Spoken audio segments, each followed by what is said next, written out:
Welcome to Monarchist Minute. I'm Victor Smith. And before we begin our episode, we would just like to welcome back the boss man, John Arness, who returned to the What? podcast after a long hiatus away. Yeah, John, what have you been doing with yourself?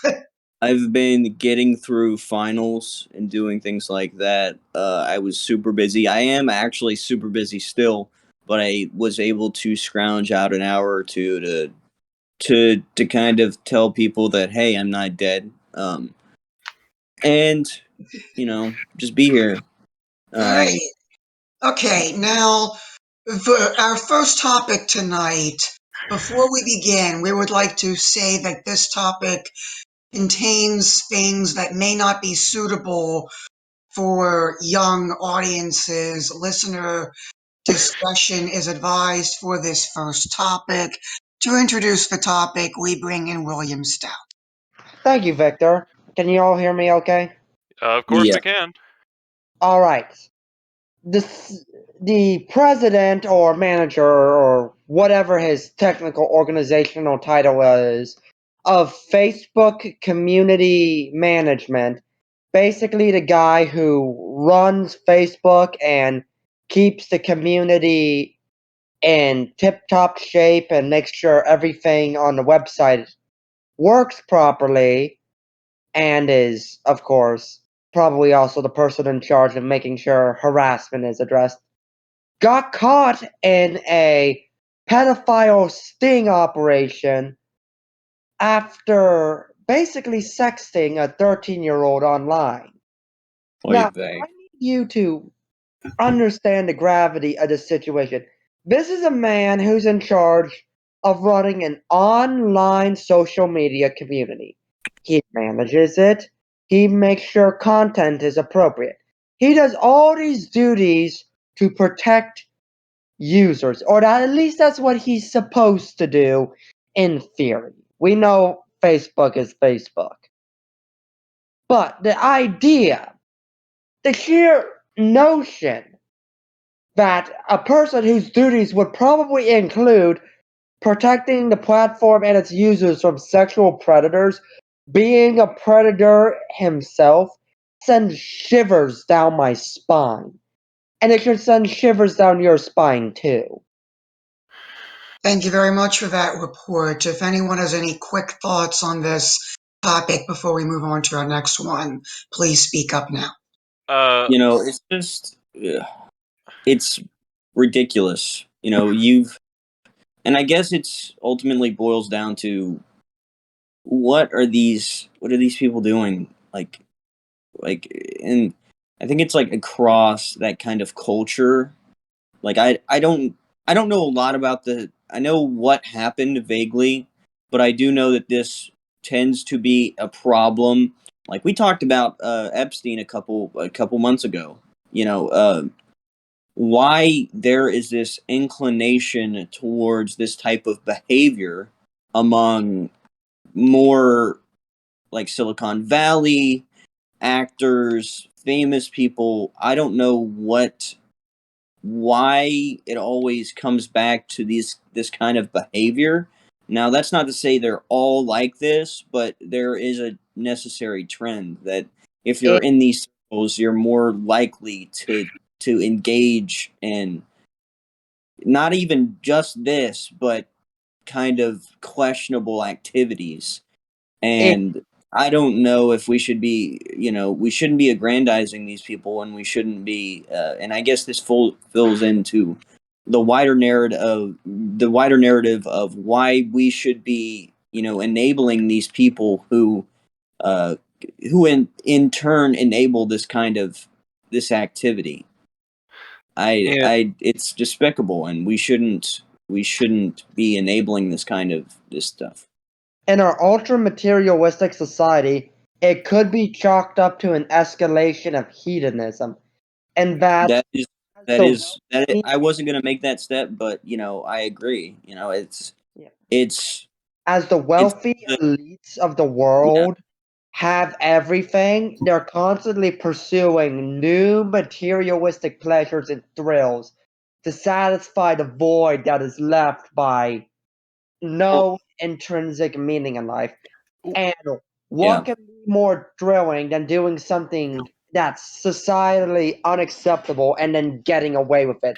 Some of these people might not actually even be quote unquote pedophiles in the traditional sense, and they're doing such a horrific and disgusting act for the sheer thrill of it. Yeah, and They I, know you they know, way I, with it. it's not that this sort of stuff never happened in the past. I mean, heck, it's if you're going through the Bible and you're with Father Mike Schmidt, hi, I'm a Father Mike Schmidt. It's this sort of stuff, and it's bad and you shouldn't do it. Is in Exodus and Leviticus, and it's also in the New Testament.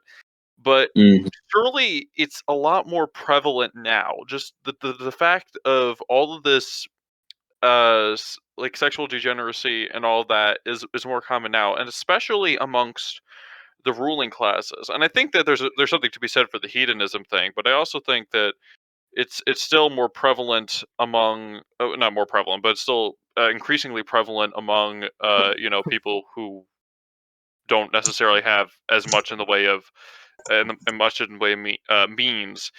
Um, but the fact that all this is sort of out in the open, uh, since I don't know what I'm trying to say anymore. But the fact that this is like common amongst people in leadership societies in in society, leaderships in society. The fact that this is common now is absolutely disgusting, and it needs to stop. And it is a sign that our society has become godless.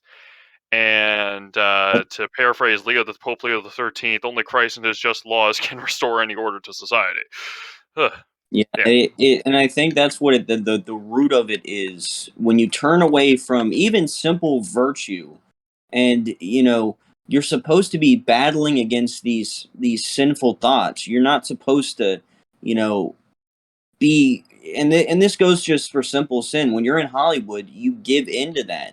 It's kind of natural in Hollywood and Silicon Valley to just give into these kind of fantasies and thoughts. And it's going back to what William was saying. Like, they don't say no. They don't when they hang around these types of crowds. It's not about, okay, I just had this horrifying thought, I'm gonna not do anything close to that. Like, you shouldn't be entertaining any of these thoughts to begin with. And in this kind of society, we're very feeling driven, and we're very and it almost plays into the kind of, and I say this in a more traditional term, the OCD of our culture, because we come from a very puritanical subculture in history where we're like, oh, I did this thing, oh, that means I'm gonna, and it goes the opposite way. It's like, oh, I thought this one thought for 1 second, I must be a man, or I must be or a woman, or I must be something like this. It's all about feeding that instant gratification, and I guess this is kind of a microcosm of what is going on in our society at large. Kind of the instant gratification and the instant feeding, instead of resisting these kind of thoughts and these kind of disgusting, heinous activities. Instead of resisting those thoughts and use a term, achieving holiness, we well, I think it goes back to, they don't even know who God is. How the hell are they supposed to how are they supposed to amend anything? God hasn't been spoken about in a while in Hollywood, and I feel like this is starting to this is the product of that. And say what you will, I have my personal opinions, and honestly, this validates my personal opinions. And now, that's not to say religious people don't do heinous things themselves, but it definitely doesn't help. It doesn't help. It doesn't help that there is no moral compass. It doesn't help that, like, when you have an inclination towards this kind of perversion, that it's not stifled immediately. Instead, it's, what if I am this, or what if I'll be impulsed by this, or I need to chase every sense or every impulse that I have, and it's all about getting that fix. And we live in a society that's all about that, and it's not about, oh, what would be the result of my actions, or to even get to that point. Okay, why am I thinking this? I need to amend my life because this is obviously a product of constant sin. But whatever. That's me getting religious, but it honestly is all connected, and you see this kind of stuff pop up. Speaking of connections, our next topic, Prince Andrew and his accuser have agreed to a settlement out of court in the civil suit against him to the tune of, I want to say, 10 million British pounds. That is to be paid, I believe, out of the royal treasury Holy shit. using the Queen's money. So, and if anyone wanted to give their thoughts on that, I think it is absolutely disgusting that the royal treasury is allowed to be used for this. Well, It is necessarily coming out of royal funds. Let me double check. well, I mean, Yeah, I'll just say let Will this. double check before I comment on that. But if it is Yeah. the case, it's heinous. Well, no, I mean, let me just say this. Firstly, a settlement does not automatically mean an admission of guilt. It just means that the Yeah, defendant doesn't want to fight this anymore. But secondly, like with the Remington case, obviously Remington knows they weren't guilty. It's just that they didn't want to bother fighting this stupid lawsuit anymore. Being said, I think it does also, from a pessimistic point of view, it also makes me think he knew he was guilty, he knew he was cornered, and he knew he wouldn't win.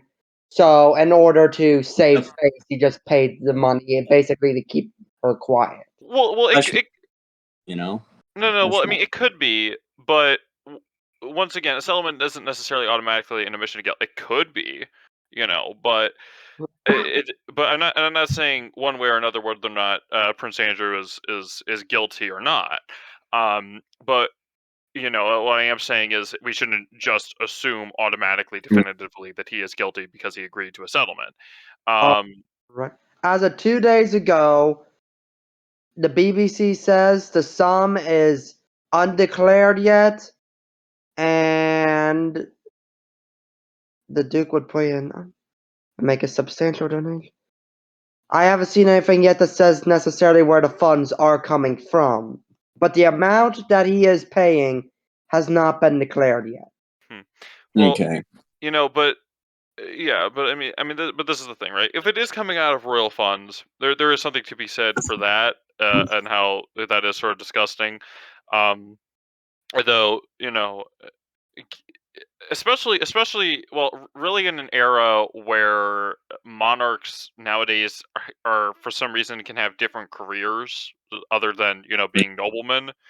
Where they can earn full-time pay at certain companies or whatnot. I don't know, Well, because I they have think nothing else that's to not do. necessarily the problem. I think I think that can happen, but at the same time, they don't rule anymore. So Yeah. there's no point. There's no Well, yeah. point in there's no Well, no, point in working to begin with, because they're not preparing to rule a nation. They're not they don't need work ethic to rule a nation. So why are they even working to begin with? And you get into the problem, why is this kind of stuff happening to begin with? It's decadence, and decadence, everybody likens monarchy to decadence, and that's just not the way it should be. You should be first and foremost as humble as you possibly can and have work ethic. And when you have a decadent society that has sprouted up recently with the royal family, where the That's royal family is basically doing nothing. I mean, that's the exact problem with ceremonial monarchs. They have all the privilege of royals, but none of the the obligation. responsibility that comes with the titles. Yeah, and this is always going to be an uphill battle for the current British rule house. Like I said, it's a rule, it's a tradition. I must go full Jacobite mode. But ever since the usurpation of 1688, the way that it de facto works in the United Kingdom is that the monarchy only continues to exist because it would be a greater inconvenience to Parliament if they went through the rigmarole of getting rid of it. Functionally speaking, the monarchy in Great Britain, ever since George III was the last person to try to fully assert his rights, um, ever since that time, Parliament has had increasing control, and the Windsors, in order for the Windsors to exercise the authority that is due to them as monarchs, right? In order for them to actually exercise that authority, they would have to sort of violate the sort of Their status own, quo that yeah, existed their after. own original ethics. Yeah, Oh they would yeah, have to violate their own founding principles of their house existing in the first place. yeah. Like I mean, they came over by via the consent of the parliament, and that is the problem. Like Well, they are merc- it wasn't even consent of a parliament. They basically, I believe it was Anne who updated the law of succession to automatically exclude Catholics, Mhm. which meant that they had to go to like 40 or 50 something in their line of succession to find a Protestant. yeah, and Yeah. this is the thing. How parliaments or any other body that is below the monarch, or that is on that Yeah. level, right? How it's supposed to work is the monarch gains his right to rule from God. Sort of the expression "God am I right." Um, right. So like we're all put into a station, by God, right? And sort of these people, certain people were put into noble positions. Other for people were supposed to be priests, and other people are supposed to be laity, and all this stuff. And all have their own vocations. But for anything on that sort of level, a parliament is supposed to derive its right to rule, and still technically does, from the crown and the crown's consent. Like the courts. The courts were supposed to be a way for the monarch to exercise his authority in judging temporal cases, right? But he obviously couldn't be everywhere at once, so that's why the court system had to do it. That's why those lesser courts were acting essentially in the name of the king, and why that. So that's how Parliament's supposed to function. Parliament is supposed to be the voice of the people, right? But it's to express to the king whatever the populace is feeling. Like, hey, we're sort of burgeoning under a grain tax. Could you maybe lower? And the king's like, okay, that makes sense. I'll lower it. Or no, actually, as soon as this famine's over, everything will be fine and back to normal, or whatever, right? What we have now is Parliament. Parliament knows that it would be terribly inconvenient, right? Because even though the monarchy serves no practical purpose, they know that if they got rid of the monarchy, Scotland would probably just break away and form its own separate republic like that, and they would have to go through the headache of a bunch of moaning "quote unquote" conservatives who would get upset if Queen Elizabeth actually exercised some of her power, going like, "No, you can't do that, must 1688," and all that nonsense. So they just keep the monarchy around because it's a showpiece, essentially. Yeah. I mean, you're not far off. I mean, it's I might have a slightly different view of the way like a congressional body should work, but I still get what you're saying. I mean, that it doesn't make sense if you are just going to have a governmental basically a tumor that's growing on your side that used to serve a purpose but no longer serves that purpose, and it's almost like an organ in your body. If you don't use that organ, it becomes dead, like essentially dies. You don't, if, the muscles, if you don't use them, they calcify and they, dry up and they wither away. Why? What's to say the monarchy in Great Britain? That's exactly what's happening. In the UK, that's exactly what is happening. That it's never going to get better unless they at least start to show a little bit of at least at the beginning, passive resistance and start to get a few popular kings or queens on their side, and kind of, and it needs to be a game of like, I'm the cool dad, or I'm the cool mom, and Parliament's the meanie, and that's what they really need to make the case for, a populous monarch that can act on behalf of the people, and as Franz Joseph said, save the people from their politicians. And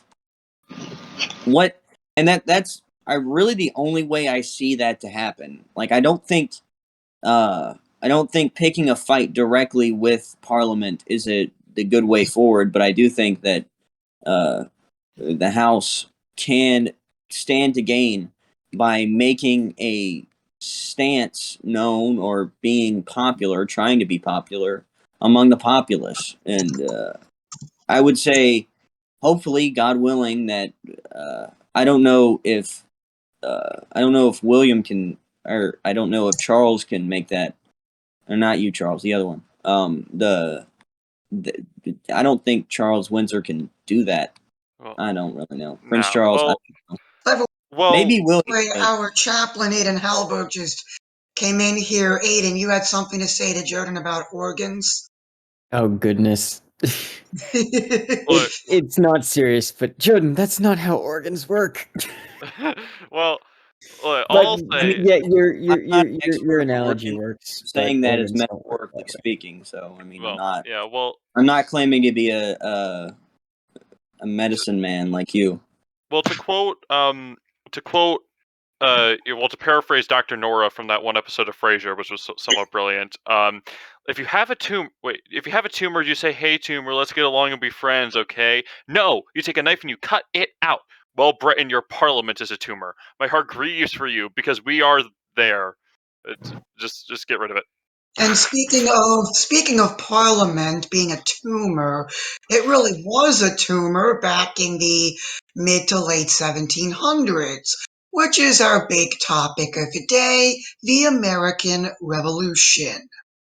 The American Revolution is a topic of debate among monarchists in this country, whether we should have rebelled, and whether rebellion was a good thing or a bad thing, and the consequences of same rebellion, even all of these years later.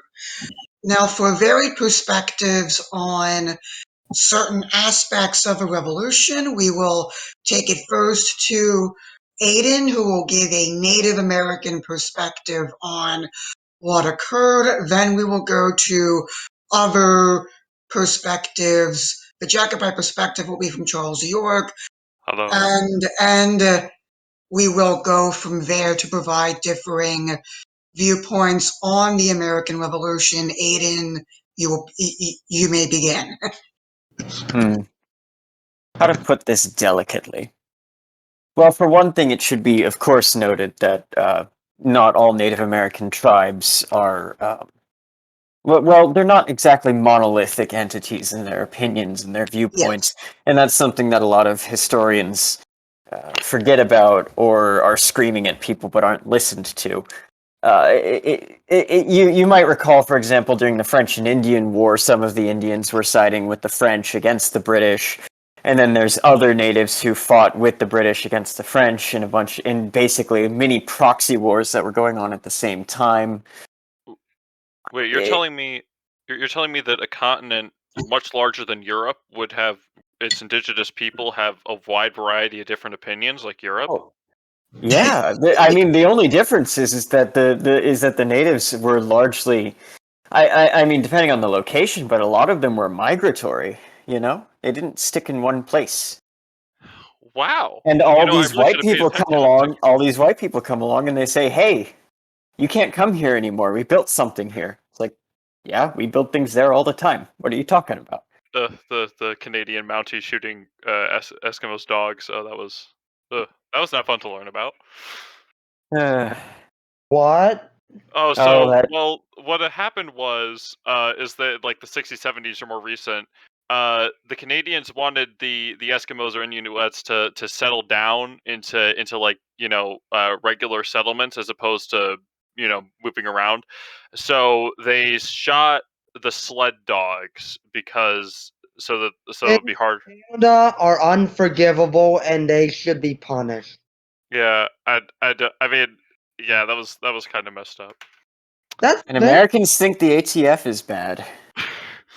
Well, yeah, the Mounties and the ATF have something in common: shooting people's doges. You don't. Anyways, pray continue. I'm sorry for interrupting.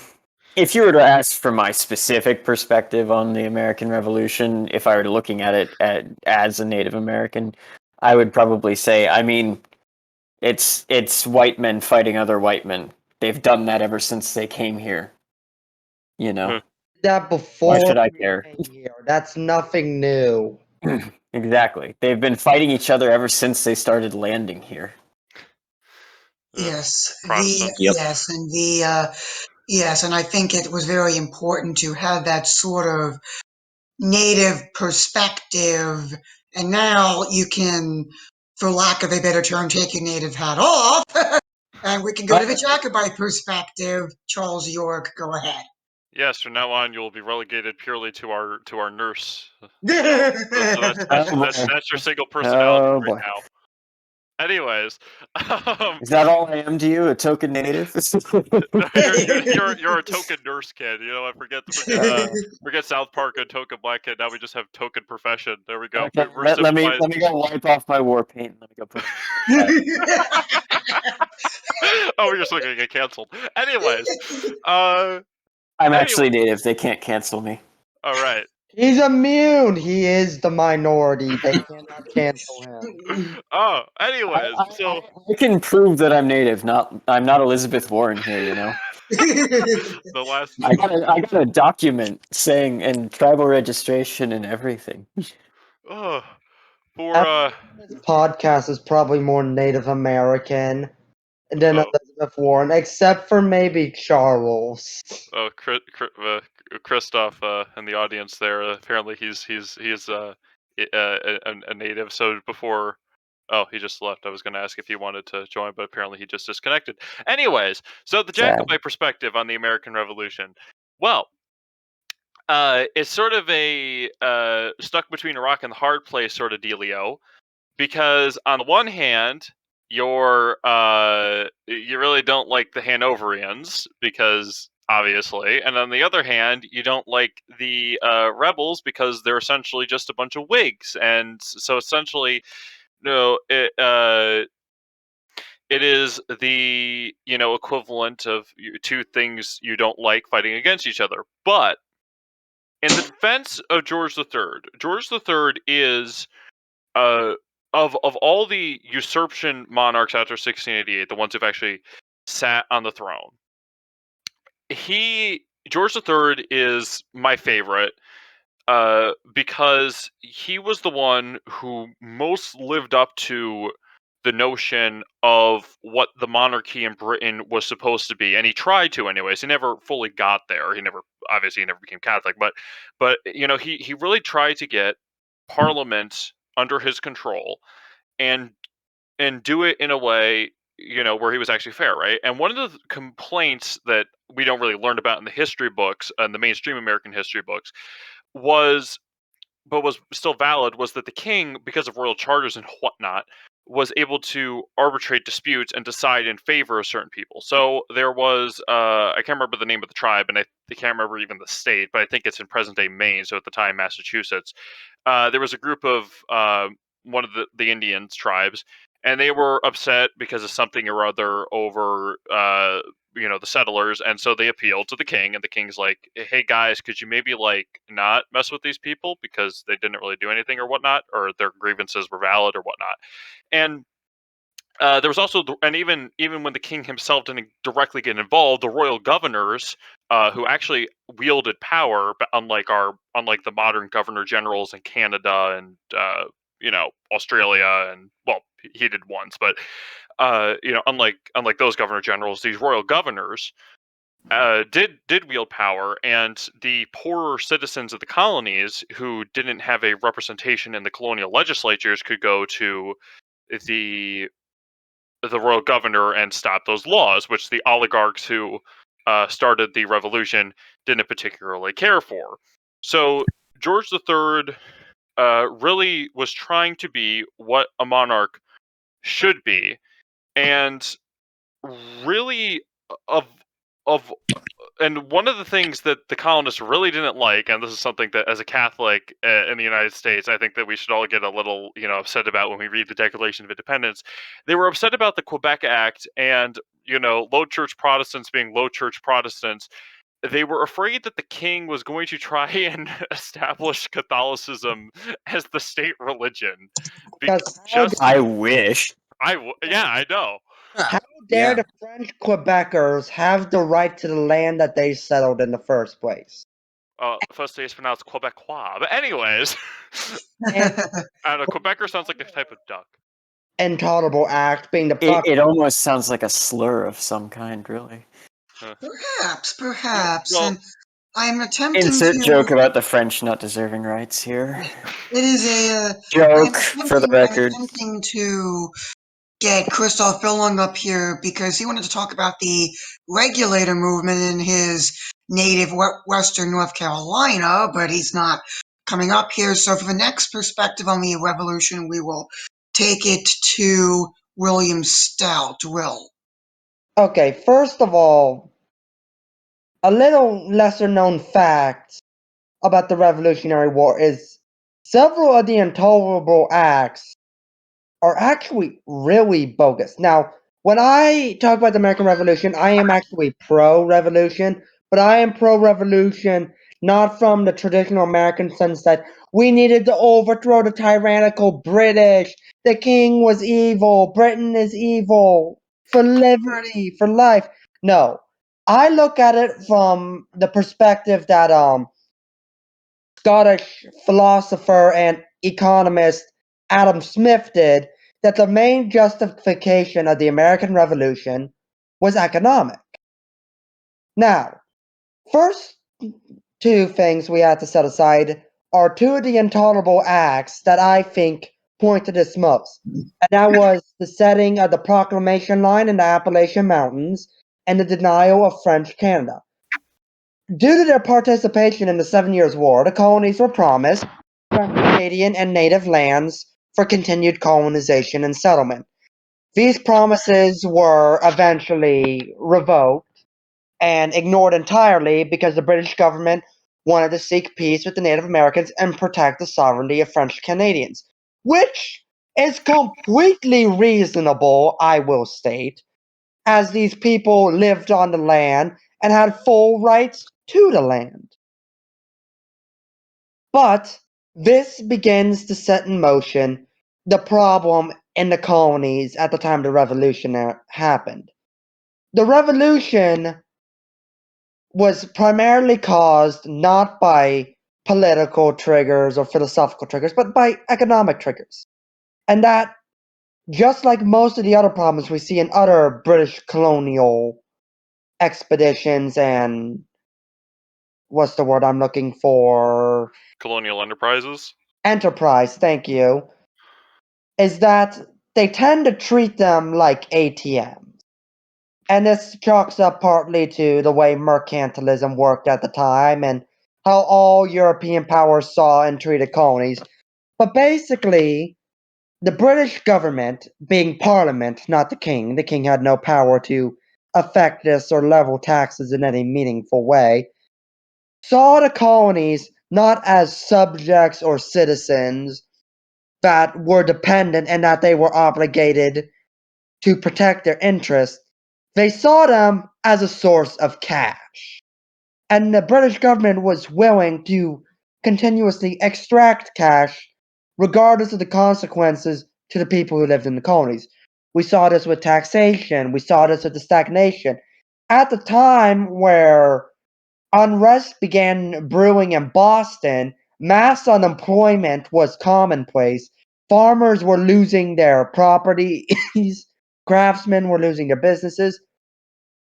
The revolution in itself was mainly a conflict between the upper class parliament in Britain and a middle class that existed in the US, well, the 13 colonies at the time, what would become the US, and it was a war for economic well-being as the colonies were stagnating and suffocating under British economic hegemony.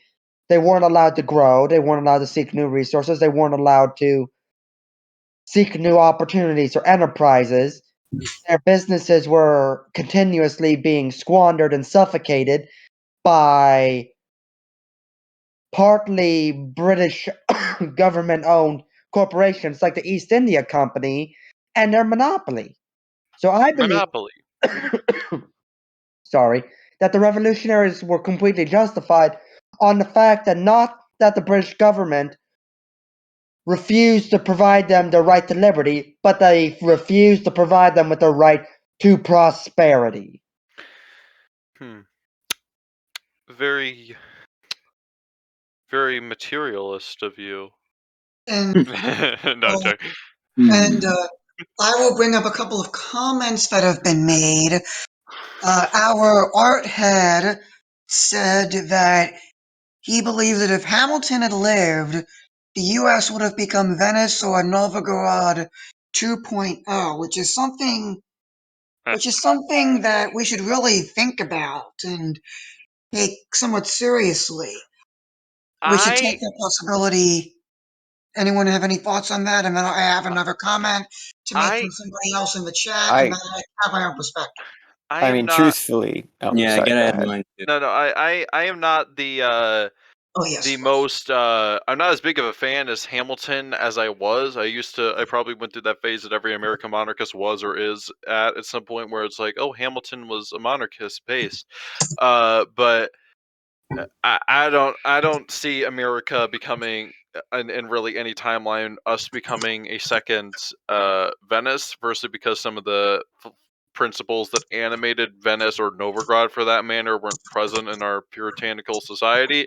But and whereas Venice was informed by Catholicism, and um, Novgorod by more orthodox uh, ideals. But with so I don't see us becoming a second Venice. And also, central banks are cringe. Aiden. I won't deign to speak on the efficacy of a central bank, as economics is not my forte. But in terms of Hamilton, I'm afraid I much have to agree with my compatriot Charles here. I don't necessarily see us becoming a monarchy whether or not Hamilton survived. I think that while he was quite Yeah. influential, I don't think he was influential enough, even at There the would height have of his been, influence.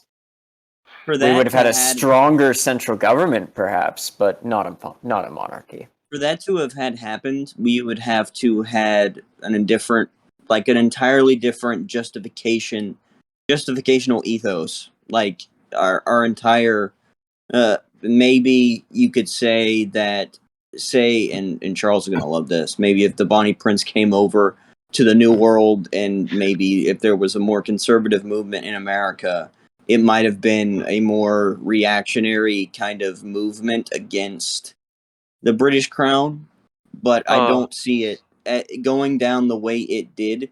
I don't see us becoming, at least becoming, a monarchy in the classical term. I don't see that happening. and Now, now we will get John's overall perspective on the revolution. Just as a reminder, John is from the state of Louisiana, which was French property at the time. Well, technically Spanish, but Oh yeah, yeah, True. I'm kind of, I don't have a lot of opinions, but what I will say is the king did have a certain closeness to the South. They were more loyalists in the South by a little bit. There were a lot in New York, but the South was more or less kind of, I don't know, more agrarian, more. Well, the plantation owners, a lot of them probably came from lower English nobility, so that makes sense. Yeah, that's actually where a lot of the founding fathers are from. They have a lot of low English nobility in them. From an outsider's kind of perspective, I will say that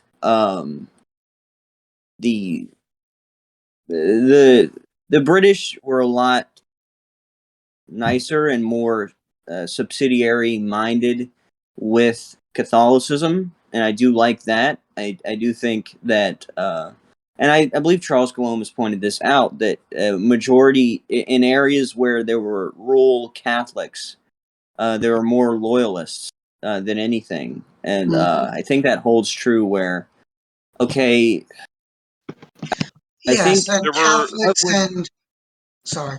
what would have there were like. Oh, sorry. I was just gonna say. I think there were 3 regiments of Catholics in the British Army during like local Catholics in the Revolutionary Army, and the first St. Patrick's Day parade that happened in New York was held when the town was under still under British occupation. When the Irish regiments, that was so weird reading that the Irish by and large were. Because like you think about how because of the large influx of Irish Americans in like the 1840s and whatnot, you think just like the fact that the Irish were like sort of like anti-American because the Irish were still loyal to the crown at that point. I'm like, it's so base, but at the same time, it's so confusing. Well, to be fair, the British didn't starve them yet by leaving them trapped on the island with famine. Yeah. Yeah, I mean, oh, go ahead. I think I have it both ways. I have a deep appreciation for Washington. There is some evidence that he died a Catholic, God willing. I hope he did. But, but I think Washington's really the only person in the American Revolution that I'm kind of favorable towards. I know Hamilton, I'm kind of in that same boat with Hamilton. But then, you like what I believe Charles said, like, yes, Hamilton, as you start digging into Hamilton, you're like, okay, maybe not. I mean, I don't know. Washington, if there was ever a justification for the American Revolution, it would be King Washington, honestly. If there would ever be a justification for that, it would have been a Washington-minded monarchy or something along those lines. Maybe Anglican or Catholic, maybe, or Anglo-Catholic. I would want that. I would like. If we're going anywhere, if we're going with like this big alt history type of thing, that's what I would have. That's my dream. A kind of Anglo-Catholic kingdom, kind of on its own, not necessarily because we need an American monarchy, but at the same time, I don't know. I'm not of the perspective where we just need to, bring a bloke over. Yeah, but now for essentially my own perspective, and my perspective is going to be very different from everyone else's here. And in order to get my perspective, I have to give you guys a little bit of a history lesson with my own family. I am descended from one of the very important families of pre-revolutionary colonial Maryland, and we held some property in the state. The property after the revolution was seized by the post-revolutionary government of Maryland because my ancestor held loyalist sympathies, if not was an outright loyalist himself. So since I found that out, I have viewed the revolution as sort of in a much more negative light than I had previously. Because that's a huge problem because that happened a lot of like Catholics. There was a clamp down on Catholicism in the New World. There was a kind of Well, seizing no. of the. If anything, my ancestor at the time was actually Anglican because Well, I mean, I highly doubt he could have gone to Eton College as a Catholic. Yeah. Well, I'm kind of not necessarily saying on your terms, but I am saying that did happen in many different cases where something like that would happen, where and usually the whipping boys were Anglicans that were sympathetic to Britain, and Catholics who were kind of sympathetic to King George, because they offered subsidiarity to them, and that kind of stuff will happen where you can't really, and this is kind of the things the things I use with Pope Francis. You can't really defend everything he says, but then again, you owe a lot to him. We can stand here, hundreds of years out of the American Revolution, but when it comes down to it, without that happening, I don't think a lot of us would be here. So, I think it was a necessary thing. Was it ideal for me? Absolutely not.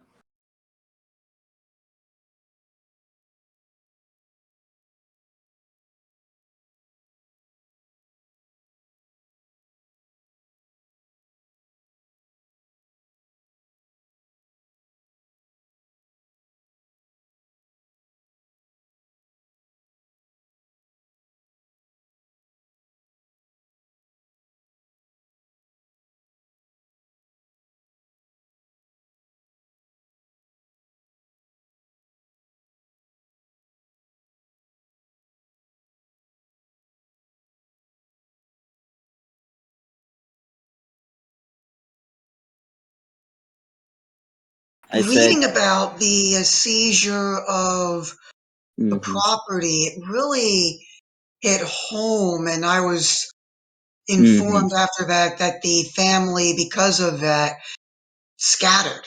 The family scattered. oh, Some of them went to that's Canada. never cool.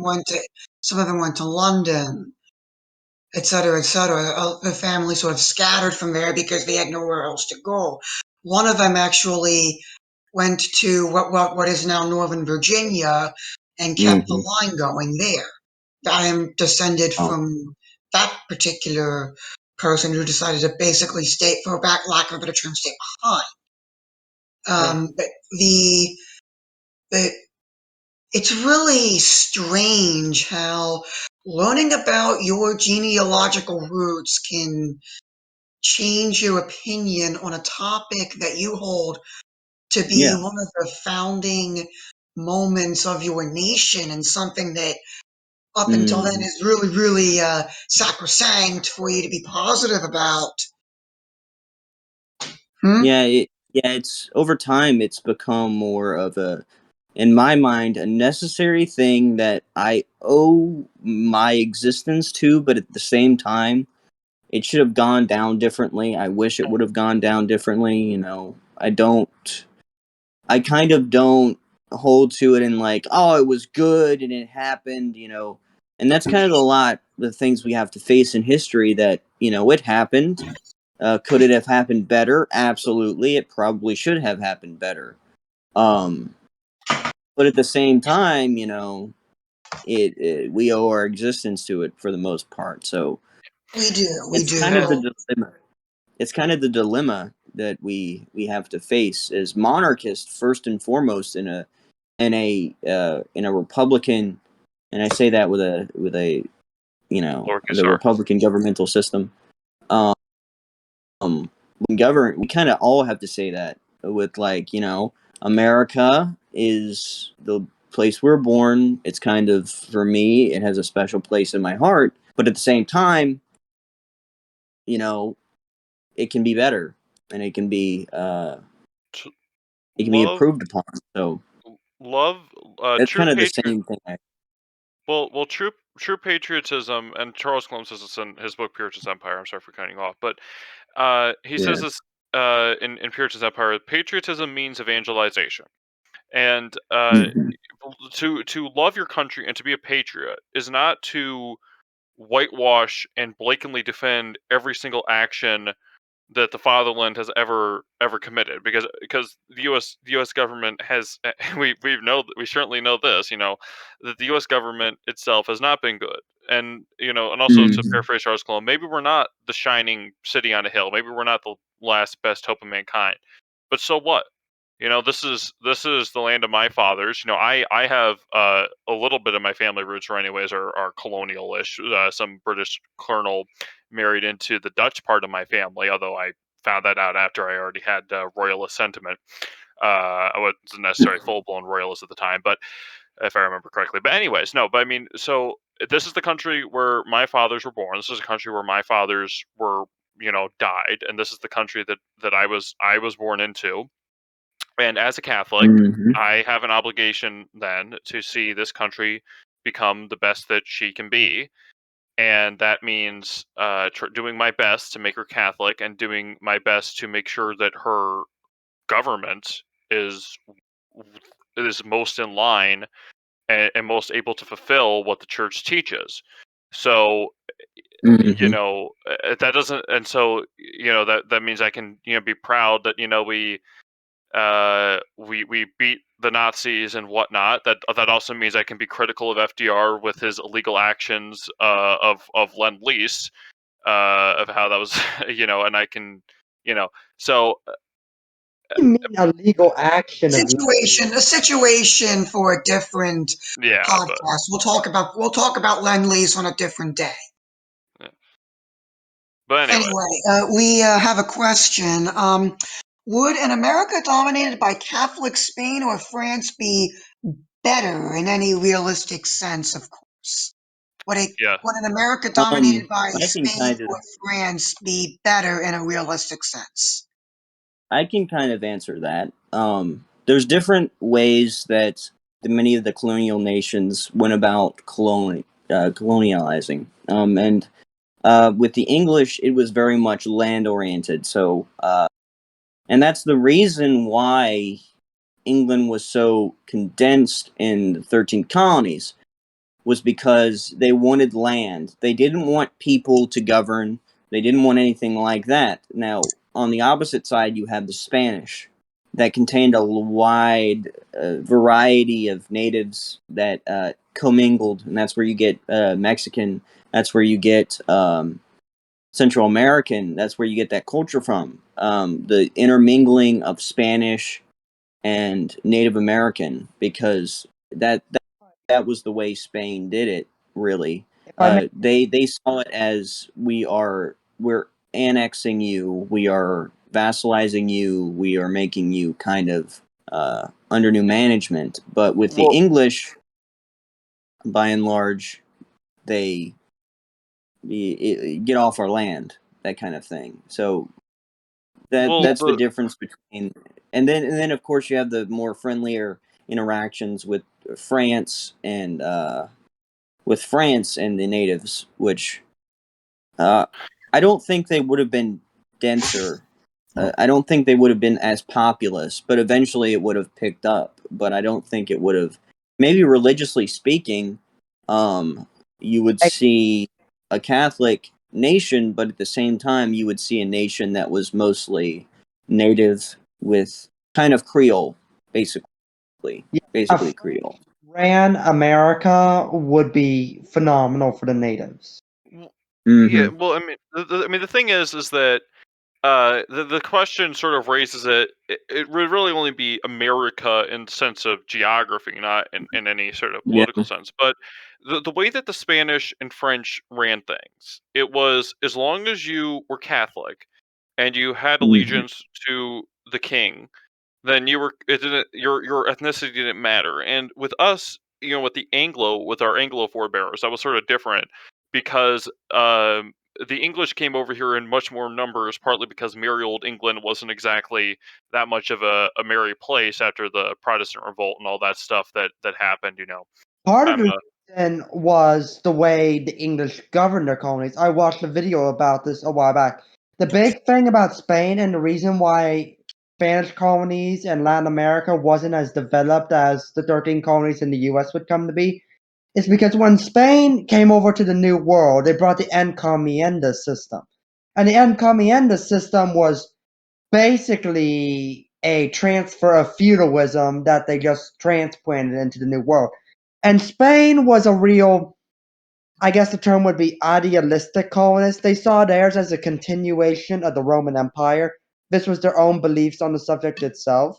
Whereas Well, English, the 13 colonies, they sold the land to farmers and craftsmen in England who were looking to escape the feudal system, escape the idea of being a tenant farmer or a craftsman or a peasant that works on land owned by someone else and actually own property themselves.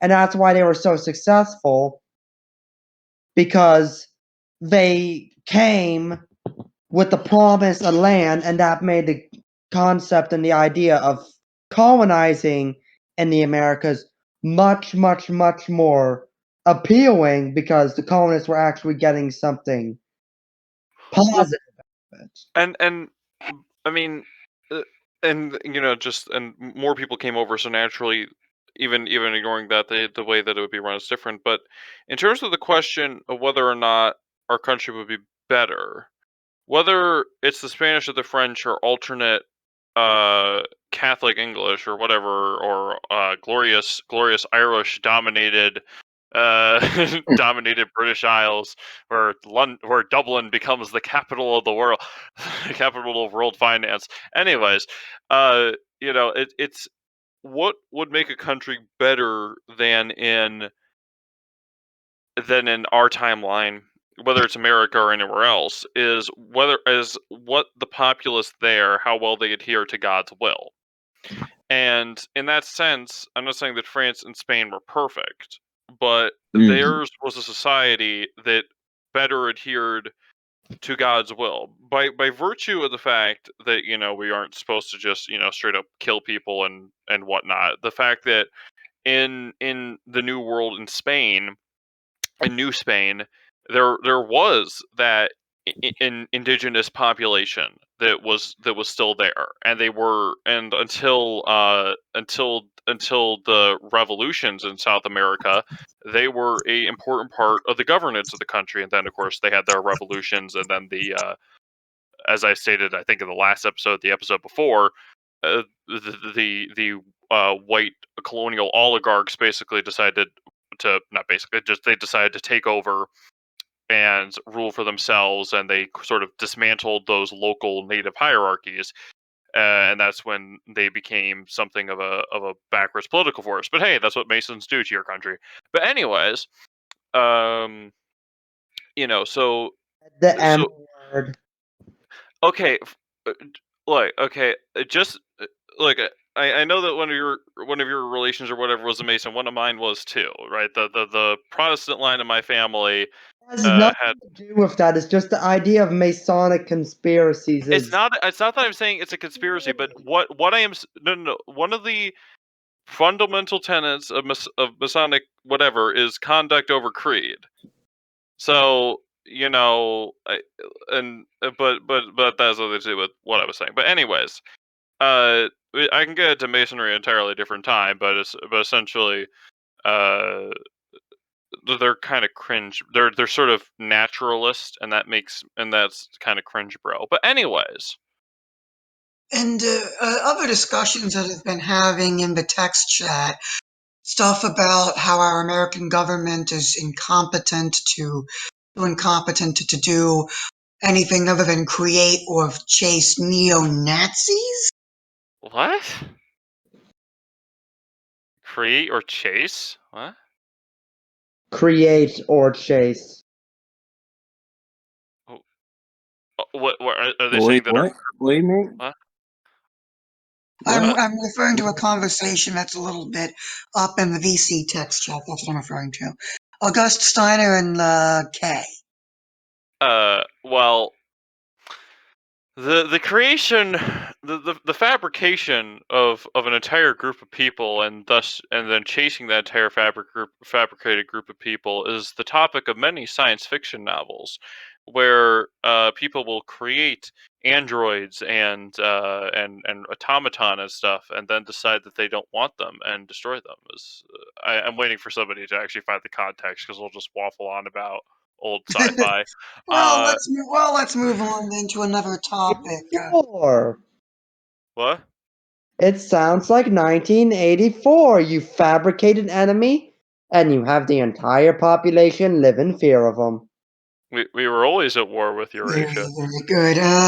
So according to this person, Martin Luther began the long process to kill Western civilization. I think this comment should go without challenge. Yeah, well, essentially, I mean, what he did with his whole was a private judgment or whatever on the Bible. And it was only once that people decided to make their own private judgments that he started to appeal to the fathers after he previously used a lot of bad adjectives to describe them.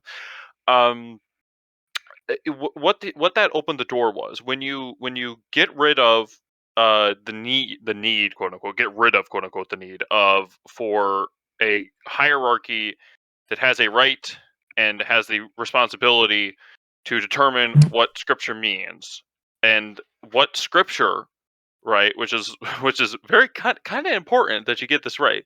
When you get rid of that authority and you make that a matter of private judgment, and so everybody can have their own interpretation of what it means, that will lead inevitably to society deciding whether or not, you know, privately judging any element of society is. Because if you're removing one of the, the most sacred book in in um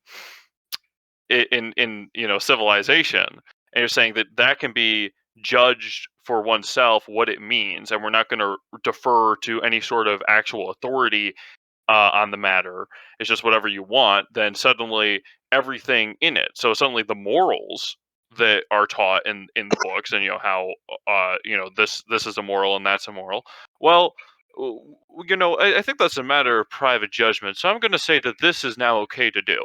And so it just cavalcates, and that's essentially part of what the Enlightenment was a boot there. I don't know why I got into my Canadian philosopher mode, but no. So Luther, what he did ultimately paved the way for this sort of subjectivism, where it's not what is objectively true, it's I can decide for myself what is objectively true, even though I am not by no means an authority figure on the matter. And this is why the Creed of Trent, actually, let me pull the relevant section up, because I have it in a Google Doc, because I'm a nerd and want access. Well, not a nerd, I just want access to it.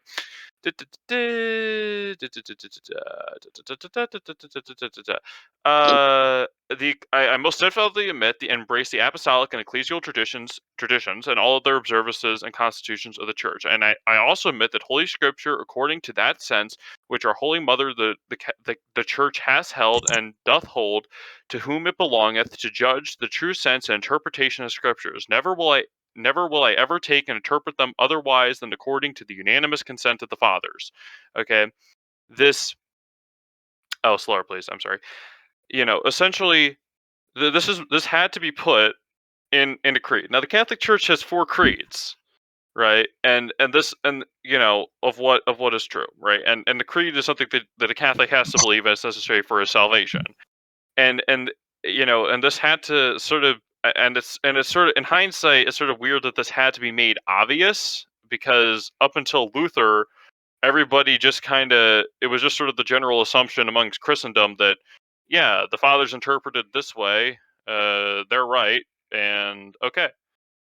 But It's this didn't have to be. pretty And then Luther obvious. comes along, and he's like, I, a single dude, am going to go against the entire tradition of the interpretation of sacred scripture for 1,500 years, from some of the fathers, and some of the earliest fathers actually knew some of the apostles, right? Or one of them knew St. Paul. I can't remember which one. One of the earliest fathers actually knew St. Paul and was a disciple of St. Paul. I'm going to go against that guy and I all the other think church fathers because I think I'm right. that was Intellectuals. Polycarp, if I'm not mistaken. They Uh, were all kind of they Well, were all baptized by the apostles. But yeah. anyways, I think when you're looking at Martin Luther, you need to also look at what Martin Luther could have been. There are plenty of saints in Western Christianity that are pretty influential that have tried to reform the system. However, what he did was not a Catherine of reformation, but Siena, it was a secession. Catherine of, It was, yes, it Catherine was of a Siena, Teresa of Avila. Yeah. yeah, Francis of Assisi. These people who truly reform stuff. When you reform something, you don't completely separate yourself from what you're trying to reform. It wasn't a reformation. It was now that they use the term reformation to say, oh well, we reformed it back to the way it used to be, which is total nonsense. Yeah.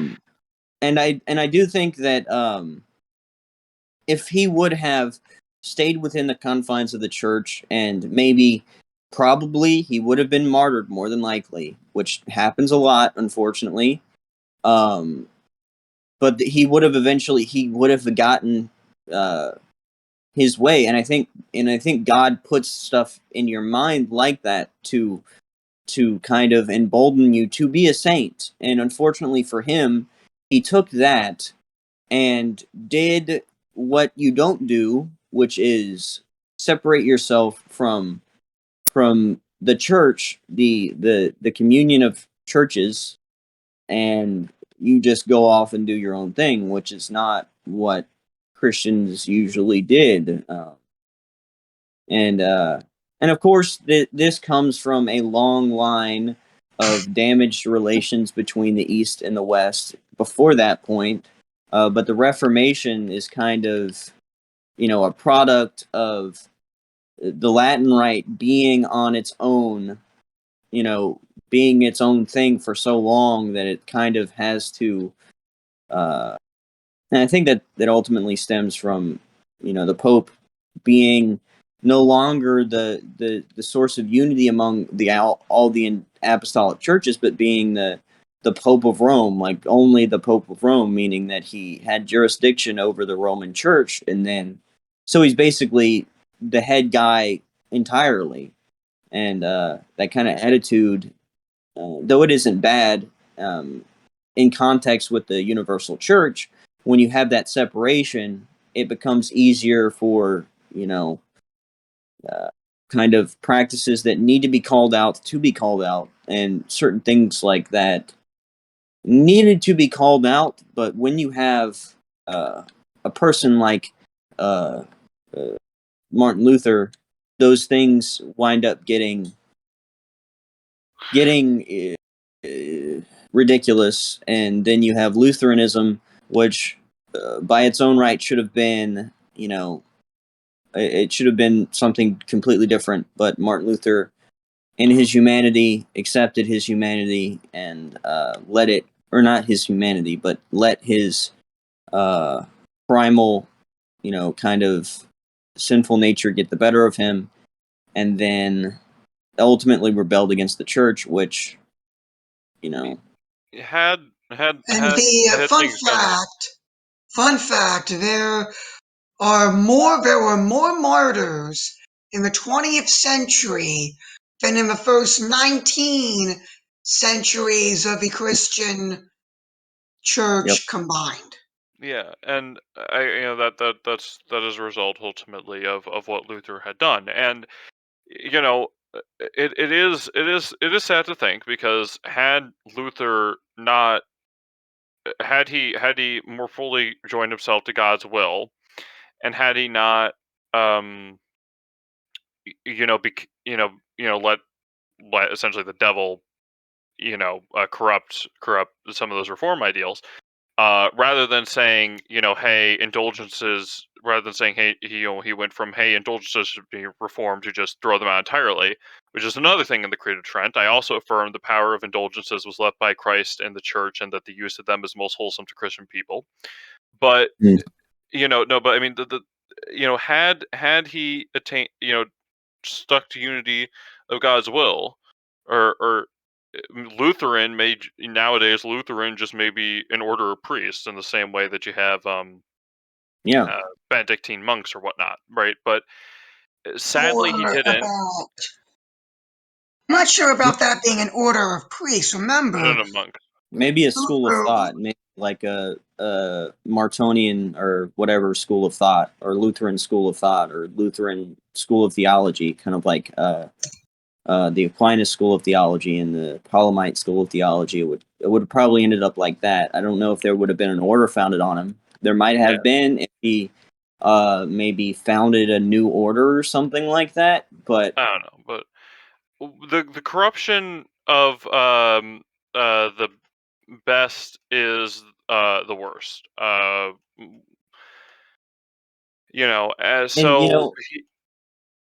And I I think I have a great and I think this needs to be said. Like I have a great respect for the some high church Anglicans that hold to and some like high church Lutherans that kind of maintain a unique faith tradition, but at the same time, those kind of things, if they were baptized within the church, if they were baptized within the communion of Catholic churches and the universal church, it would be a beautiful thing.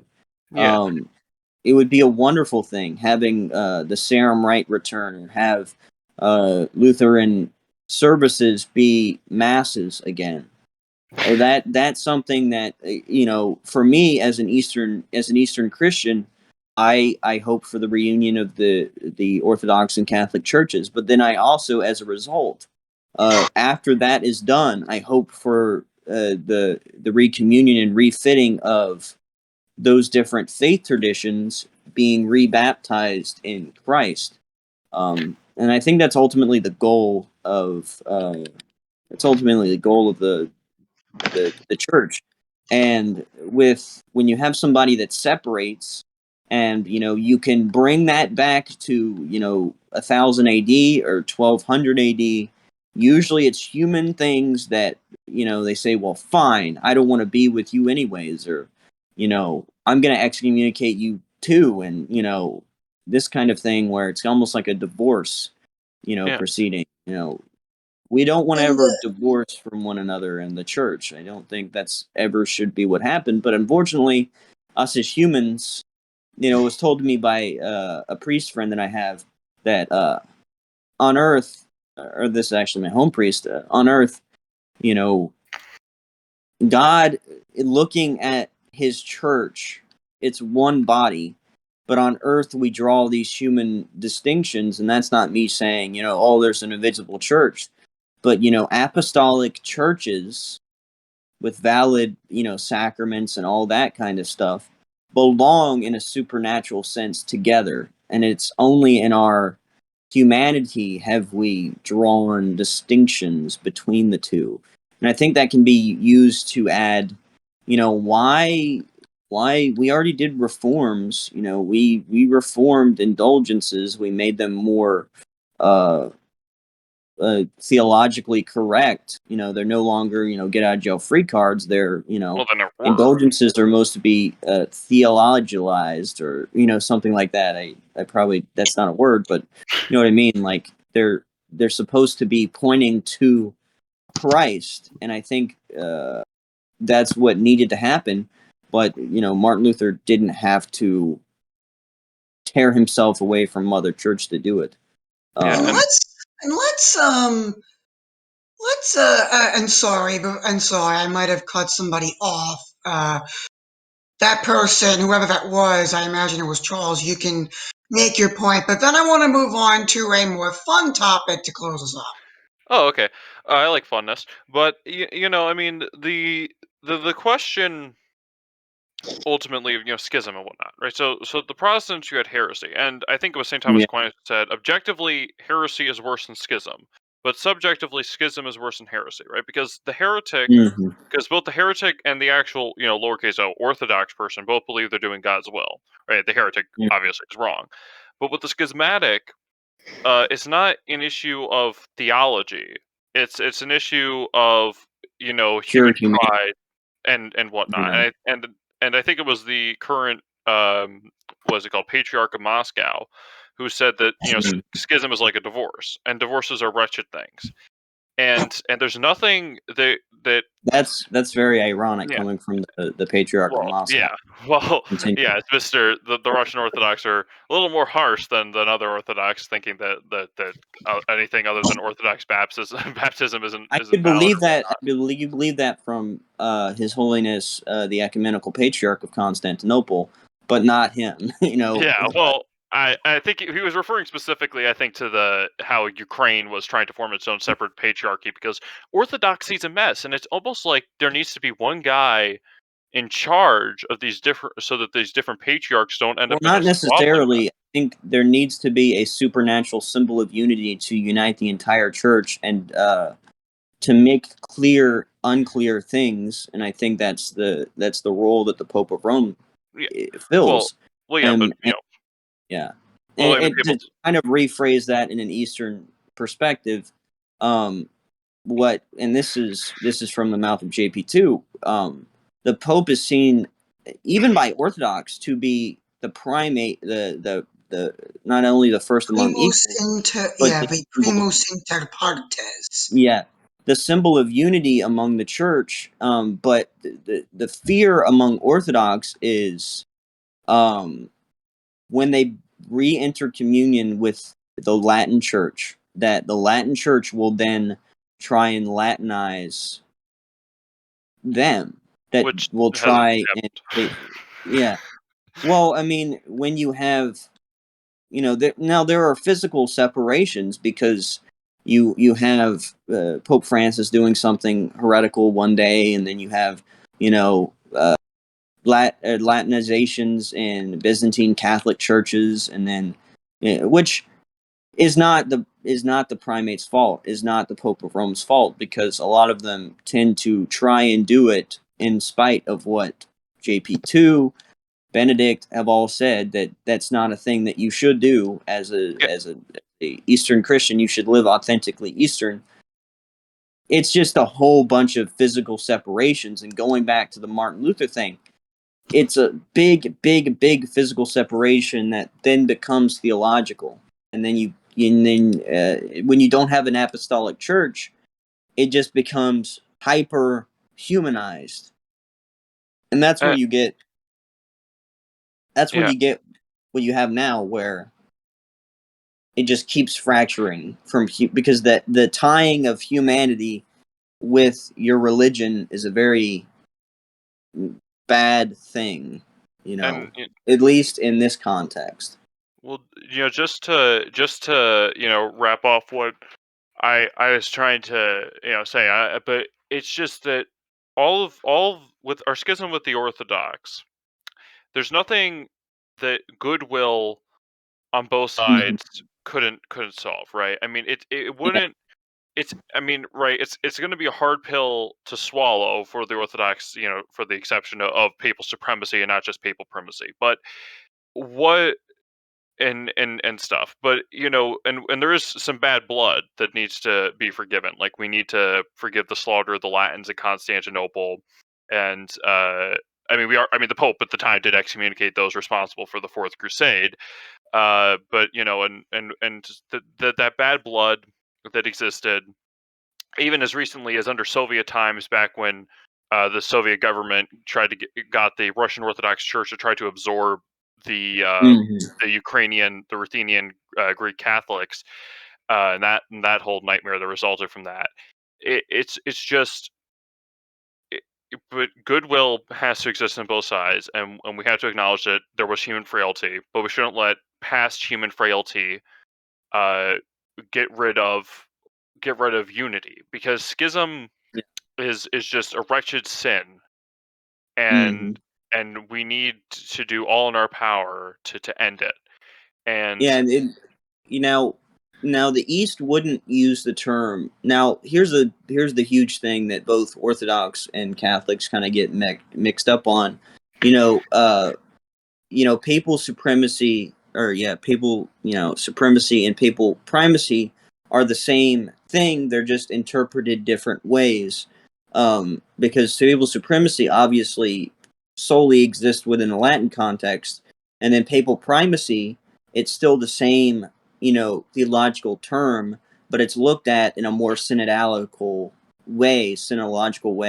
This isn't the German synology, but it is the Wait, Thank you hold for making on. a very clear point, John. Wait, hold on. I just want to. You're saying so that when Eastern Catholics say papal primacy, they mean when the Pope makes an infallible definition, like the Immaculate Conception. yeah. Oh, okay. Yeah, it's kind of like it's kind of like the Assumption versus the Dormition. The East views it in a way that is not wrong or not. It's different. It's from a different angle.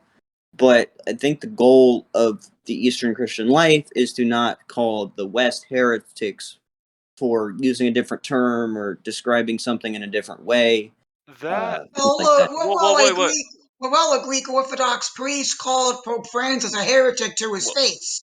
Well, yes, that happens. Yeah, that actually does clear something up, because the sort of addition onto the Creed of Trent that happened after the First Vatican Council, it says that I likewise undoubtedly receive and profess all things delivered, defined, and declared by the sacred canons and general councils, particularly by the Holy Council of Trent and by the Ecumenical Council of the Vatican, Vatican I, particularly concerning the primacy of the Roman Pontiff and his infallible teachings.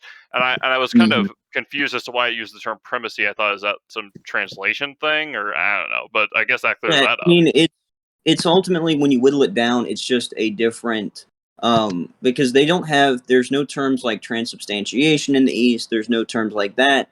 There is a Greek replacement for that term.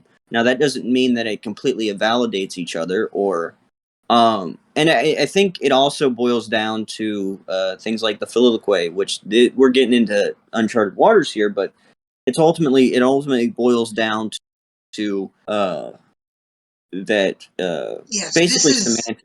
This has turned into a very theological podcast. Well, yeah, y'all brought up Martin Luther, so.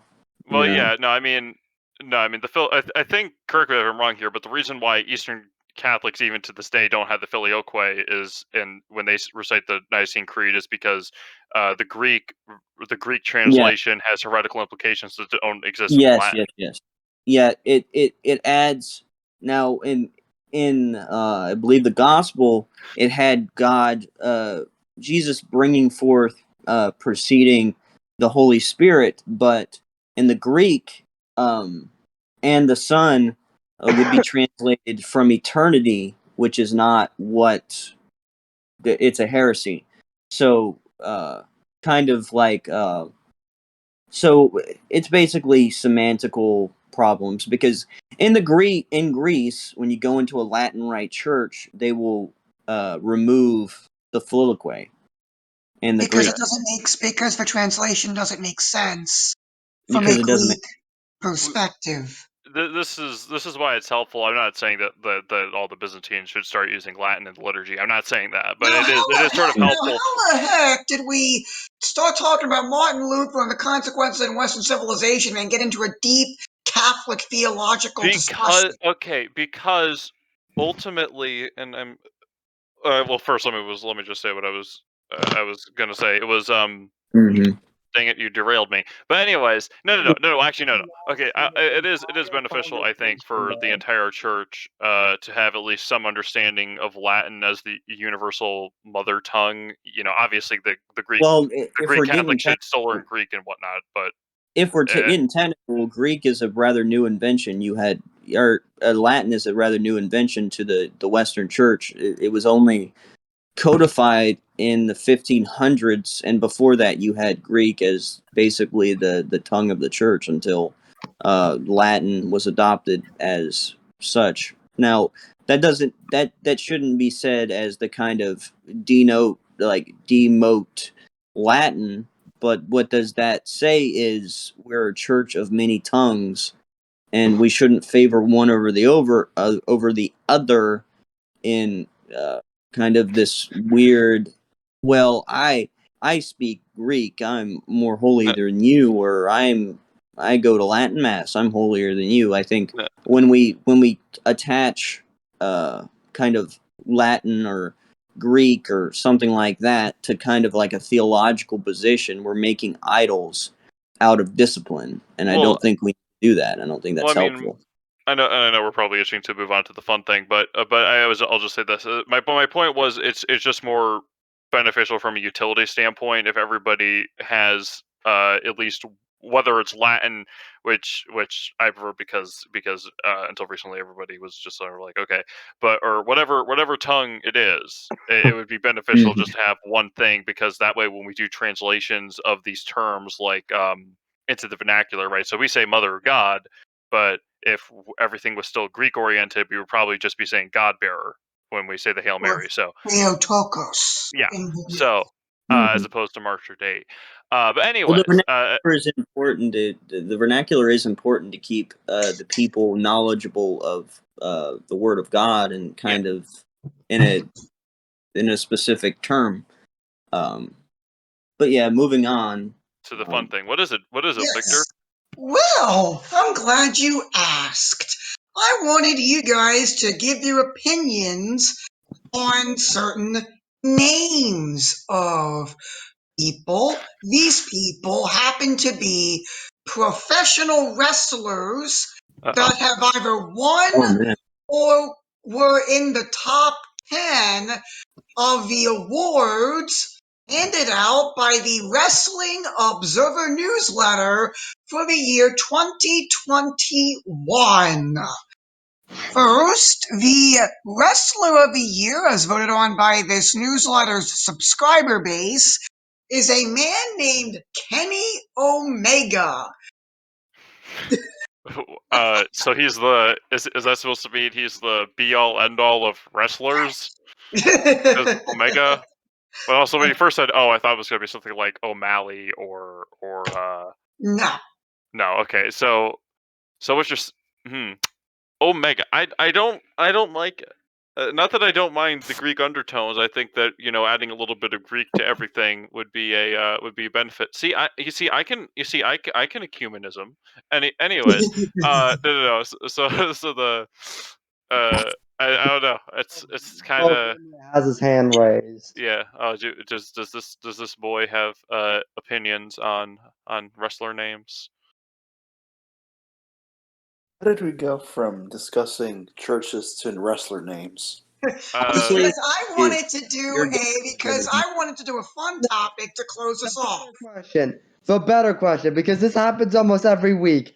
How do we go from a topic that has absolutely nothing to do with the Catholic Church and theology to talking about the Catholic Church and theology? Look, Will, well, if it involved theology to some Totally extent. I lost the wasn't fixing past 30 minutes and just been sitting here silently because I know nothing of what Charles and John are talking about well, the entire I time. could get it if you want. I could get into like Anglican Ordinariate because I love that stuff. Even though I'm yeah, not I love personally that. a part of the Anglican Ordinariate, but I would Completely I could get different into that episode. kind of talk stuff. about theology No. on an episode that had nothing to Will, do with theology. Well, I mean, it Will, was Martin Luther, so You know no, what, Victor? Let's William. just keep going with the wrestler name Yeah, thing. But hold on. I don't I want Okay, to want go. to say let's I don't this. want keep to go. going. So. Keep going. Aw.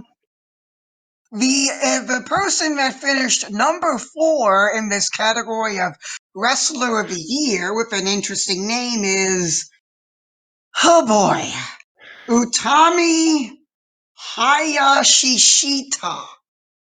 yeah. Is this a real Japanese name, or is this just something that's made up to sound like Japanese, like fake Japanese? I would imagine it's a real Japanese name. How do you spell it? I'll look him up and see if he's actually Japanese. Uh, I don't know. I kind of like the way Japanese names sound. I don't know what they mean, but it's like, oh, that sounds cool. I like foreign words. It's like Say I that one hear Latin. again, Victor. Utami Hayashishita. Sounds like you're summoning an Arabic demon. Don't Yeah, talk like I mean, that. you're not wrong. She is really Japanese, and that's not how you summon an Arabic demon. There are we don't. How do you He know? One thing knows. I like Trust to me. keep How do you away know? from it's talking. It's trying to talk about summoning demons. We don't like. We don't We don't do that. That's Okay, immoral and moving on to the next category, the most outstanding wrestler, which is a different award than Wrestler of the Year. That award went to a man named Shingo Takagi. Akagi was the name of a Japanese aircraft carrier. Yes, that may be why he calls himself the Dragon. Anyways, When he jumps off the top rope, it's called a kamikaze. Is this like the Japanese league, or is this like some This is international an thing? over. It says this award is for overall in the sport of professional wrestling. Nothing to do with nationality or company. Any WWE boys in there? Because that's about all the wrestling that Let's I know. see. I don't know any of them. Oh, I know Let's John Cena. see. There's a name you may have heard of that was number 5 in the Wrestler of the Year awards. His name is CM Punk. Oh You may yeah. have heard of him. yeah. Is he one of? He's Is he? been in the circuit forever, it seems. Yeah, he's in AEW now, and yeah, I actually am gonna start watching AEW because I like CM Punk. I All watched. right, moving on. A&W is good wrestling. They're much more hardcore than WWE. Well, Yeah, moving AEW? on where is it? to Where's it filmed? Like, where is the channel for it? it And when? is TBS Yeah, on I think Wednesday nights at 8, and then Friday Hmm. night at 10 on TNT. TNT. Damn, Yeah, they're okay, actually Tag Team of the competing. Year. Tag Team of the Year. This award, like I said, it is a fan vote that is voted on by subscribers to the Wrestling Observer newsletter. The actual best tag team finished in number 2, but the winners are actually number 3. This list is formatted weird. The winners are the Young Bucks, the tag team combination of brothers Matt and Nick Jackson. Wait, what was that team? What was that tag team name again? The Young Bucks. I have another name for them, but I can't say it in the podcast. Put it in VC text chat and we'll have a good laugh about it. No, we won't. The actual, I like dollars. yes, the actual best tag team on this list finished in number 3. They are FTR. And if you're asking me what it stands for, it doesn't stand for anything. It sounds. You I can't gotta think of something witty for each of these names. acronym and not have it stand for anything. I Maybe it's don't supposed to know. be Ask Fatur. them. Maybe it's not supposed to be an acronym. Maybe it's just supposed to be Fatur, and then everybody starts pronouncing FER. And then You will be happy to know, Charles, that the WWE Tag Team of the Usos finished in number Oh yeah. 6 of this vote with 2 first place votes and a total of 236, I believe they're points. wait, what? Why would I care that these people won? Oh, because I thought you said you were a WWE guy. Anyway. Oh no! That's the only wrestling league thing I know. I really Coming in after the Usos, another interesting tag team. Oh wait! Hold on! I thought of something funny about the Usos. Remember, it was a little after our time, but does anybody remember Special Agent Oso? Anyway, moving on. The tag team of, and I'm going to try to keep a straight face here, Jungle Boy and Luchasaurus. Yes. Yeah, I know who they are. What is Luchasaurus? I don't need to know. I We don't need to. Devil of Bohemia, would you like to elaborate? No, we don't. No, he doesn't. They're basically a tag team. It's all right. So one of them is like this really short, skinny guy that looks kind of like an anorexic version of Tarzan. The other dude is a And the other one is like a giant dude with a dinosaur, basically a bluish green dinosaur mask. It's weird. He's an American wrestler, but when I hear Lucho, I think of Mexican wrestlers because, luchadors. And so this dude is wearing a lizard mask in the bloody ring. He looks like the Swamp Thing if he was jacked up on 8 kinds of steroids. Basically. Yeah, I think That's wrestling. What are you talking about? I am putting this in VC text chat. You all are going to see this absurdity. I'm not. Look at it. I'm not. At it. Okay. Give me That's not more names that. that I could come up with disinterested quips about. Oh God! It's like Look Rob at Zombie it. and like You lizard can't make spears. me. You're in Ohio. I'm in Michigan. I'm physically above It's like you. it's Look like at it, Rob Charles. Zombie. Look It's at like it. Rob Zombie and I'm- the lizard from Mortal Kombat fused together. It's That's crazy. exactly what it looks like. Okay. Anyways, Okay, are there any moving more names on I can to quip the about? next category, the Best on Interviews category. The winner of this award is somebody called MJF. Mary Yes, that is. Jane Frederick? Remember when wrestlers used to have nicknames that actually made Yes. The Thunder. MJF The stands Rock. for Maxwell Jacob Friedman. He's better than you, and you know Well, Maxwell, he's yeah, I certainly know. better at interviews than me if he's in this category, so I won't deny that. it. And that is actually his catchphrase. The second place person on that list is a man named Eddie Kingston. Third place is CM Punk. Based. Punk. And then, Is he into punk My rock? wrestler retired already. and the No, other no, guy, he's not retired. Punk didn't retire. and another interesting one. What do you think of the name Paul Heyman? It Oh, sounds like yes, an I know opera of who he Paul is. Simon. Okay, what about the name? I'm not going to use this one because it's a real guy. I'm going to use the next one. Roman Reigns. Oh, Well, Oh, God. wrestling is fleeting. The glory of Rome is forever. Like, that name just sounds so conceited. It's unreal.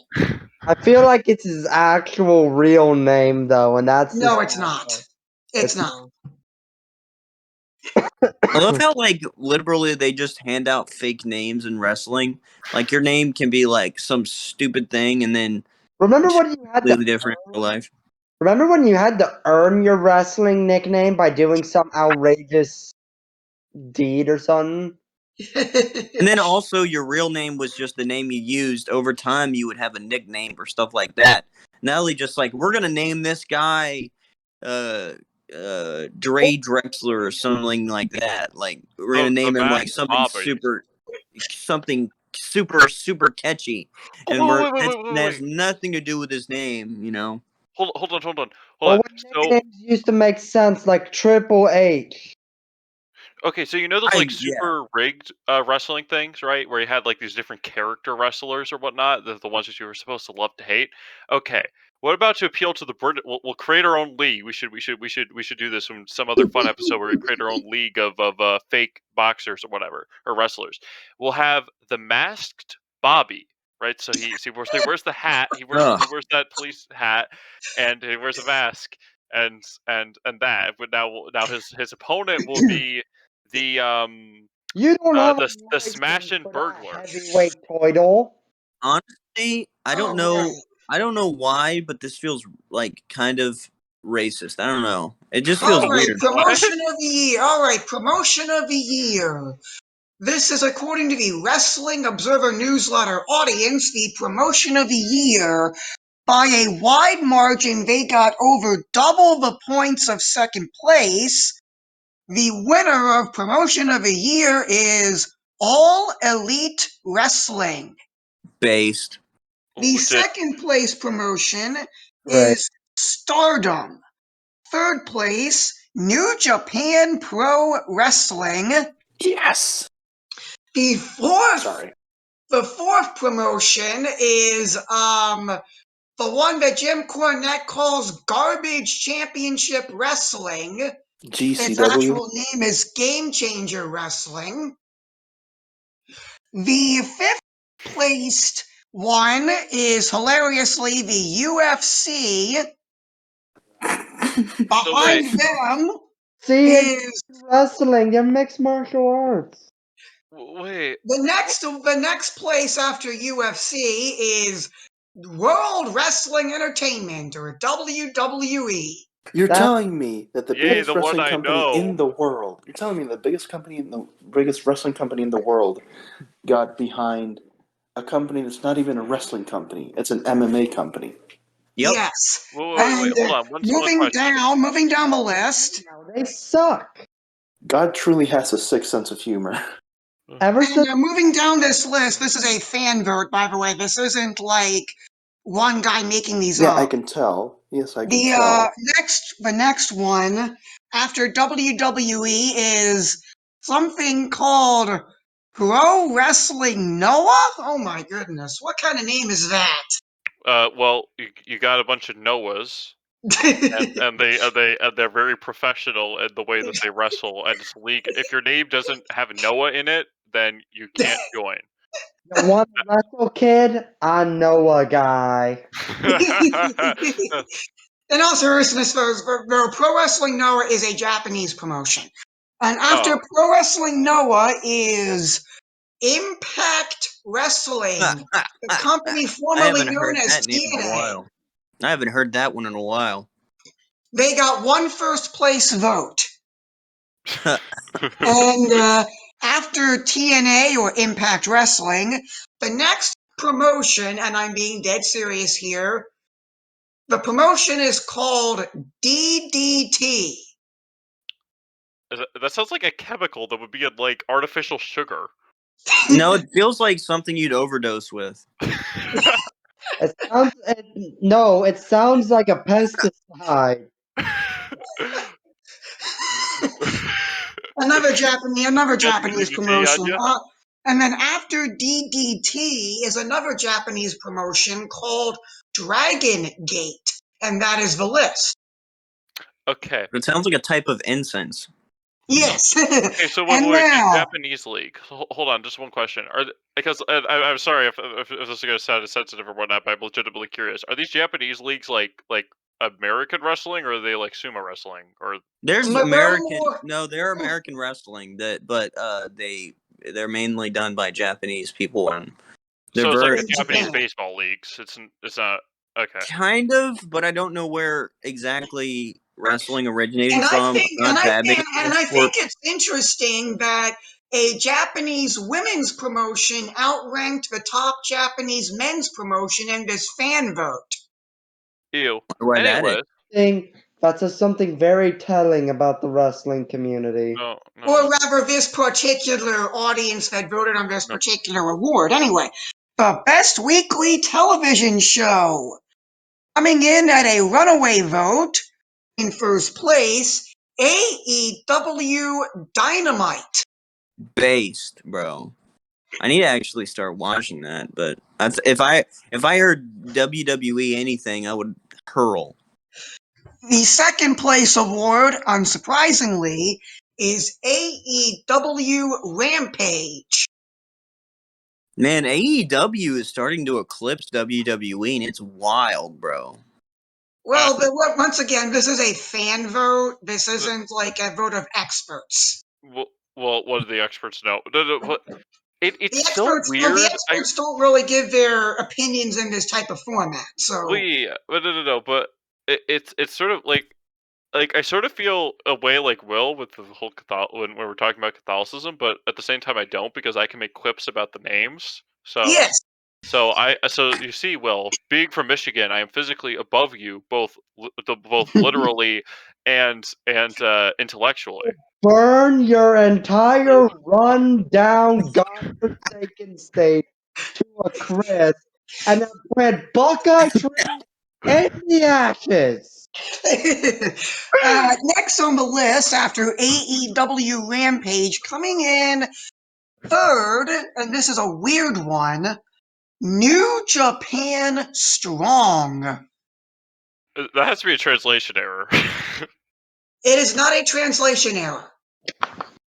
New Japan Strong. It doesn't sound like what a highly sophisticated society would say. It sounds like like cavemen. New Japan, strong. It doesn't sound like like a Japanese translation, because when Japanese things are translated, they normally sound so eloquent, like Yamato or And anyway. New Japan Strong is their U.S.-based weekly television show that is filmed out in California. Yeah. Anyway, coming in okay, you Give the after state lost of my New attention. California. Japan. Wait, hold on. Victor, Give it the state of Victor, California. wait, can I say, Charles, do Yeah. you mind if I say my Yeah. thing first? Yeah. Victor, you lost. I think that company lost my interest once you mentioned California. Everything Yeah. else was fine up until that point. No. Given the state of California's education, it would make sense that they would have translated that as New Japan, strong. Yeah, It that's wasn't. It true. wasn't the Jap. I mean, because because we obviously have to teach kids gender ideology. Anyways, After New Japan Strong in this list, our first entry out of the New York Wrestling Company, WWE SmackDown. smacking. SmackDown Man, stopped they're being so far good. down. SmackDown stopped being You good. could say they got smacked down, but Yes, and New Japan Strong isn't even on television, so I don't know how you can call and put this in the same category as television shows. Anyway, It's probably from those same people who think that movies that are produced exclusively for streaming services should be entitled to Oscars. let's see. Coming up after SmackDown, in the fifth position, Award. Take it from someone who's friends with an actor and he works in the industry. They are valid. Okay, but we Good. have different awards for Broadway and different awards for movies, so just create a different thing for the streaming service things. Anyways, moving we'll on. Honestly, get into I'm this like another the In time. fourth opposite. runner-up, I don't see I don't even see the was it the Oscars as valid anymore because at this point it's Oh just yeah, like a they're cult just thing. trash. Yeah, they're just trash. Anyways, back to wrestling, that we can fifth make fun of the runner, names. fourth runner-up. In fifth place in Best Weekly TV Show, Impact Wrestling. Wait, have we mentioned Monday Night Raw yet? We have not. Holy shit! Oh Don't my blast god! me. Oh Coming in man! after Impact Wrestling is the developmental territory WWE NXT. Wow! That sounds Wow! like a government forum. WWE NXT. It That sounds like really a government does. That's forum you actually, fill out. believe it or not, that's where like most of like the rookie WWE people go, and they're ahead of Raw. That's insane. And moving on, after WWE NXT, they got no first place votes, by the way. In the sixth runner-up position, Ring of Honor Wrestling's weekly television offering, which gets 9 first place votes. Wow! And Ring of Honor Like Wrestling is on your local Sinclair broadcasting station at odd hours on the weekend. Can we get back to funny names? Well, we're going to get there. After Ring of Honor Wrestling, and this is a strange one because I do not know about this at all, but this company got 8 first place votes, which is more first place votes than WWE SmackDown and Impact Wrestling, which are much higher on the list.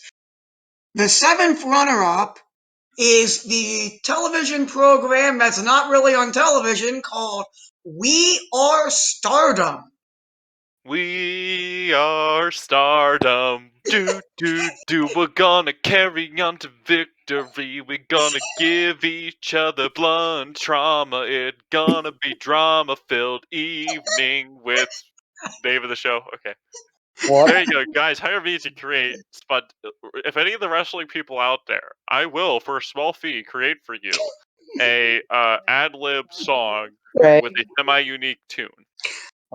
And coming in the 8th runner-up position, which is actually also not a television program. It's a YouTube program, AEW Dark. Dark mode is best mode. See, even the YouTube channels acknowledge this. If you do not have dark mode on, what the heck are you doing? And finally, it is not Monday Night Raw, John. Not Monday Night Raw. Tuesday Night Raw. The final What? spot in Best Television Show is occupied by WWE. Is it main event?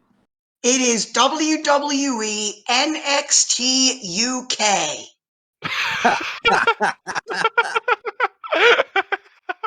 Man, is Monday Night Raw just not? No one cares about Monday Night Raw. I feel like it's just WWE is falling apart, and it's crazy to like look at that. For like Okay, so long, they were the top dog, and now they're just.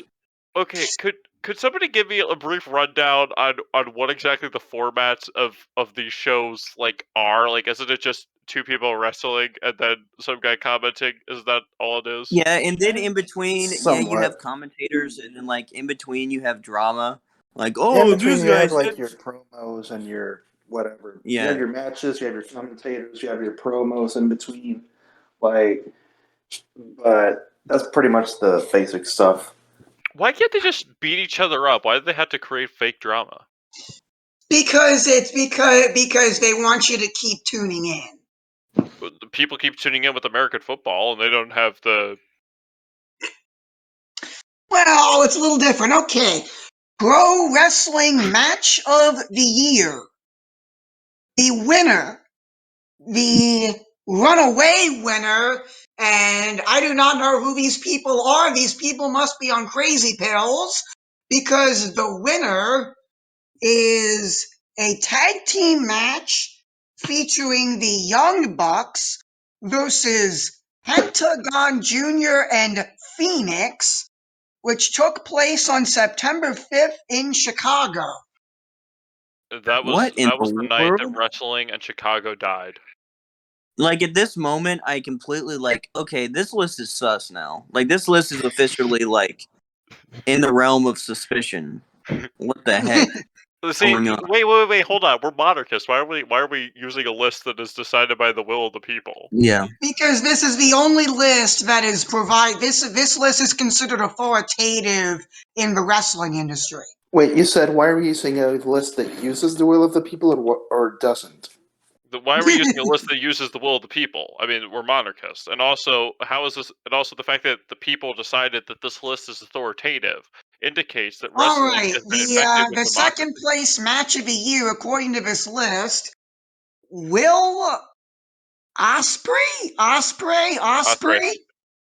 versus Shingo Takagi, a match that took place in Fukuoka, Japan, on May the 4th.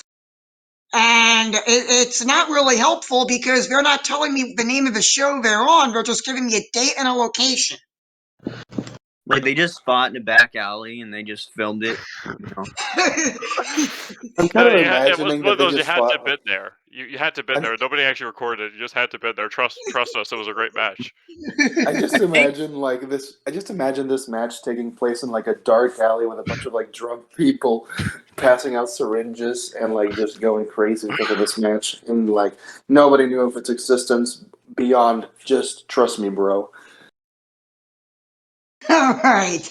After this, the second runner-up, Kenny Omega versus Bryan Danielson in a single match. Oh yeah, I can on definitely see that. That should be higher up. That's pretty. Hey. That's pretty big. Hey that guys, match took place at the Arthur Ashe Stadium in New York on September 22nd. Oh, Will's gonna say something. Will was going to hop off. yeah, I just want to leave with one final announcement, not to derail the conversation. Mm-hmm. Recently read an article that was talking about it. Half of all bald eagles, golden eagles, and other birds of prey in the United States are currently suffering for some form of lead poisoning. And it's partly due to the fact that the fish and other game they eat are contaminated with lead due to hunting and fishing equipment. So if you're a fisherman, try and buy lead-free tackle. Thank you and good night. Michigan moment. Take care. God bless.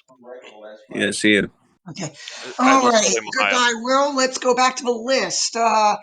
After Omega and Danielson, the third runner-up, Bryan Danielson versus the Hangman, Adam Page, on December 15th in Garland, Texas.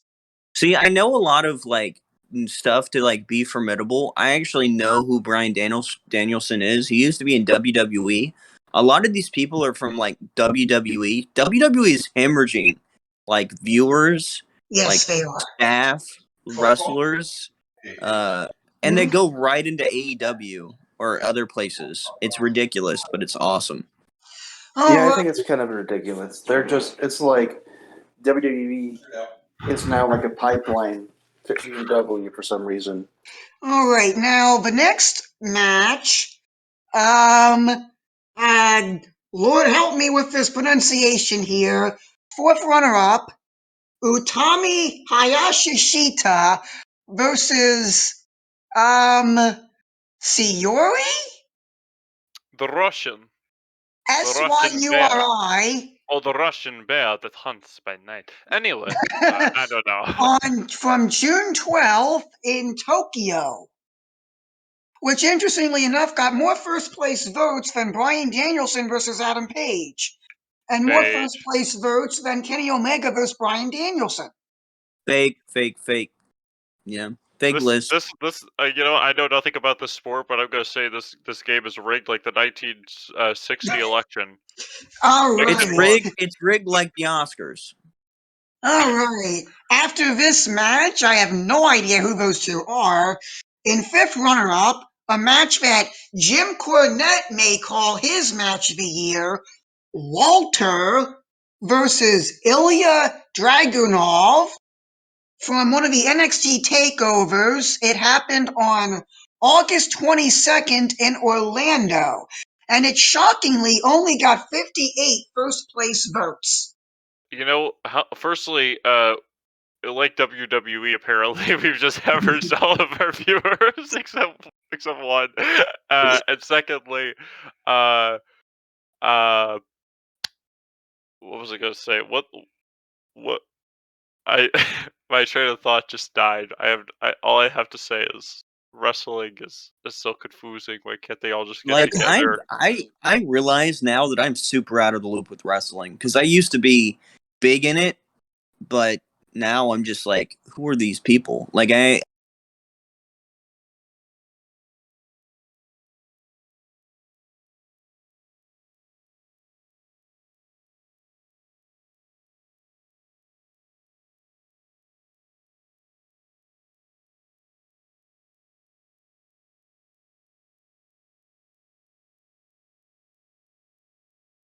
know who Brian. Kingdom. At least it's like related to monarchy. Who was who?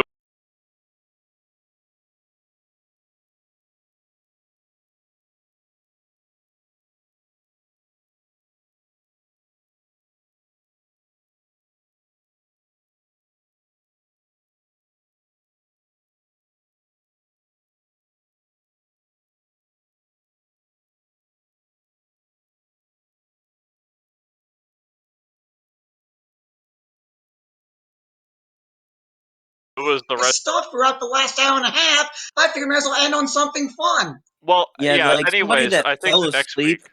Somebody fell asleep this entire time, and they went asleep. They went to sleep on like the thing we did at the beginning, and then they woke up on us laughing about wrestling. All right, next up on this list, Kenny Omega versus Adam Page from November the 13th in Minneapolis. And I believe this was for AEW's championship. And who won? I believe it was Adam Page. I gotta You gotta go? I gotta page these results to my press secretary. Nice. Yeah, I still got it. The next, and I'll just mention this one really quickly. The last two really quickly. Will Ospreay versus Shingo Takagi from March 21st and Sunday. And the last one, Bryan Danielson versus Minoru Suzuki from October 15th in Miami. Miami is a long way away from Japan. Yes, it is a long way away. I just gotta make like tangentially related statements to each of these that All has nothing right. to do with wrestling. And now, Ultimately, in the next interesting category is the Mexico MVP, because these names are kind of funny. El Hijo del Vikingo, who actually won the award. Son of the El Viking, basically. Yes. The next guy, and I'm not kidding with this name, is Psycho Clown. Yep. What was his Gee, I name? wonder. Ever since Stephen King published It, what is it? What's the technical term for clown phobia? What this is? I think there's a I don't different word know. for it. A Anyways, growler? I don't know. I don't know. Anyways, it's grown to such a point, like Joker and all that, and I'm like, why can't there just be a normal clown who gets drunk and then goes to the children's party, does a few things, well, doesn't even come into the house, and gets smashed by the uncle and told to get in his mouth and get out? And if you understood Okay, that the next reference, Isn't that interest. Krusty the Clown, basically? no. Oh, I love Krusty the Clown, but All no, right, that's not next reference. up, the next interesting name on this list of Mexico MVP, we skipped over other MVP awards. Kenny Omega somehow got into the Mexico MVP list despite being based in the United States. Colonizer. And I'm pretty I sure don't- he himself isn't even American. I think he's Canadian. Yeah. Yes, he is Hey, Canadian. the Canadians Oh yeah, deserve their own We're league. gonna colonize you. Eh? Oh, we're gonna The cross the next border. interesting name in this Mexico list is Bandito. He's gonna rob the hearts and minds of the viewership. Yes. Yes. He's gonna win us over with his backstory about how he's doing this for his kindly old grandma. All right, the Hodge Award, which is the non-heavyweight MVP or Wrestler of the Year. The winner of that award is Darby All In. Alan, I think it is. Yeah, okay, Alan, whatever. Yeah, This guy, skateboarder kid. if you haven't Skateboarder seen kid, this, yes. if you haven't seen this guy has half his face painted to look like Sting.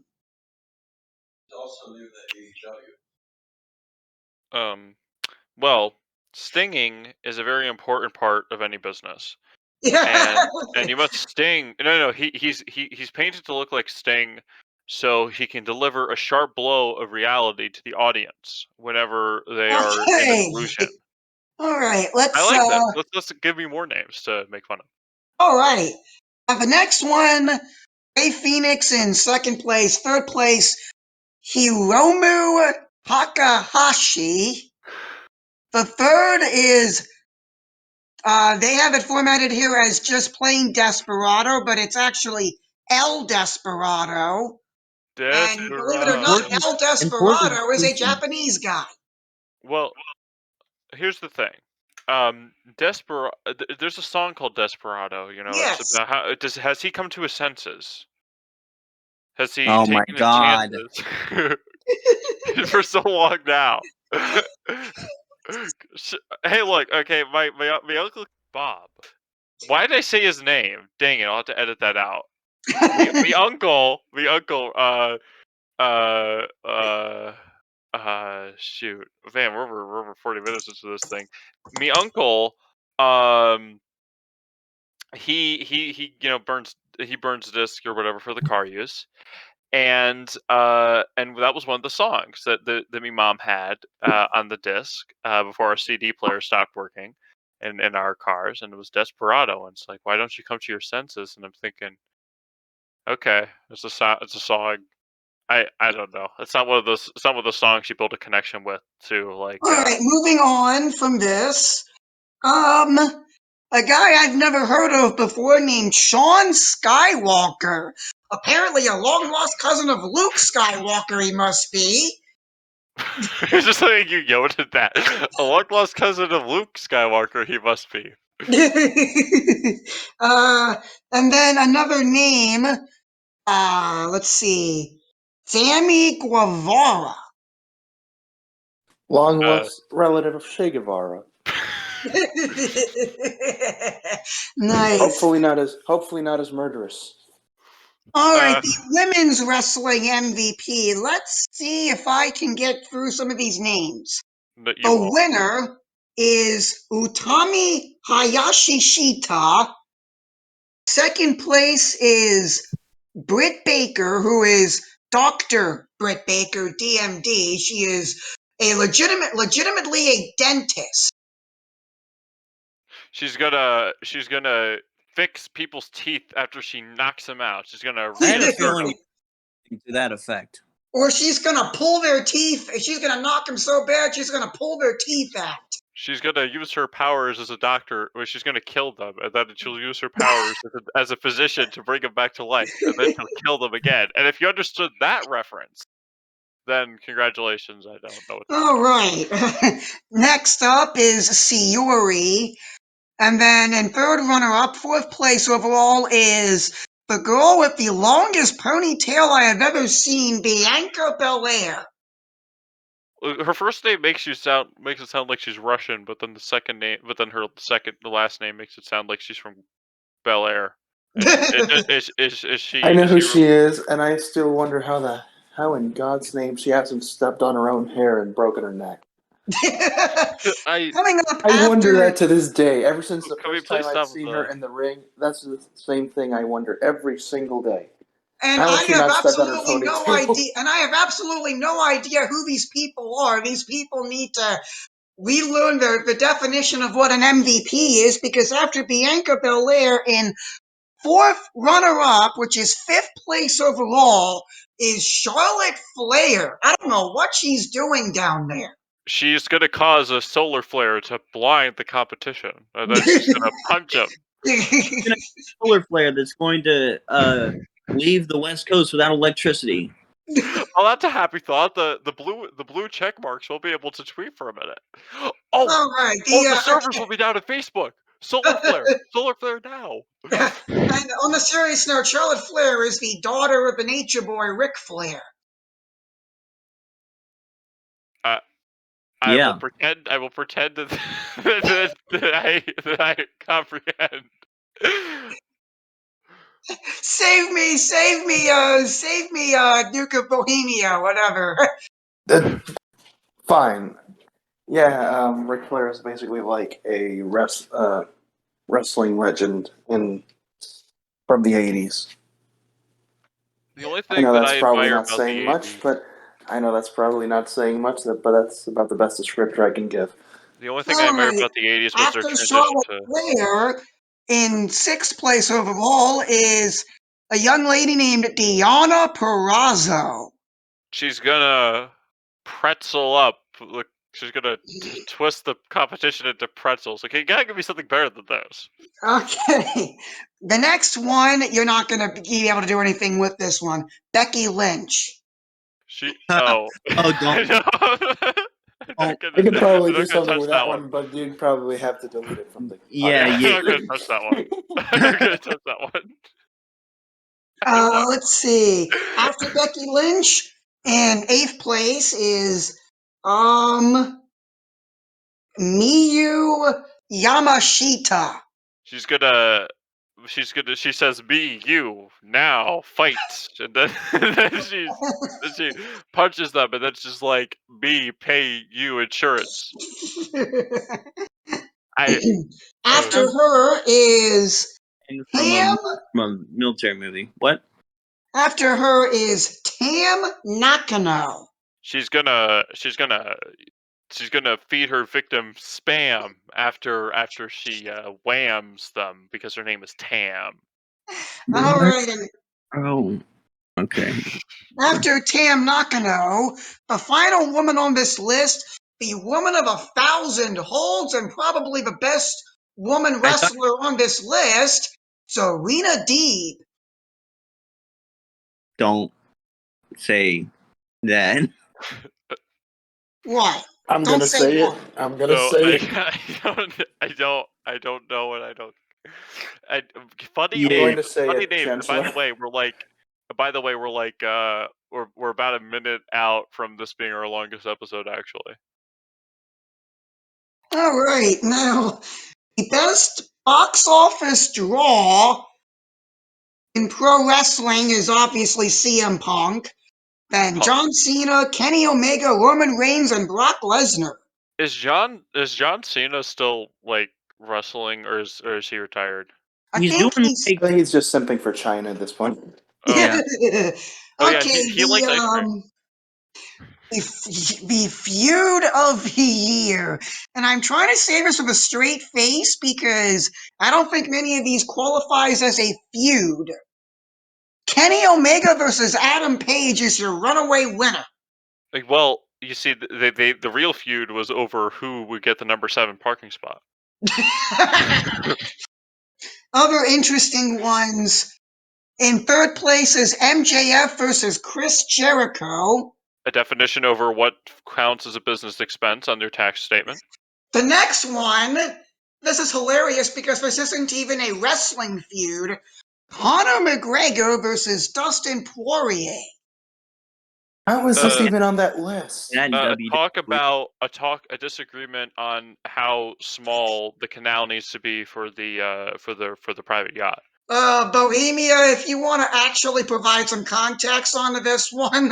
No, I legitimately have no idea. That's what I said. How is this even part of that list? It's not wrestling.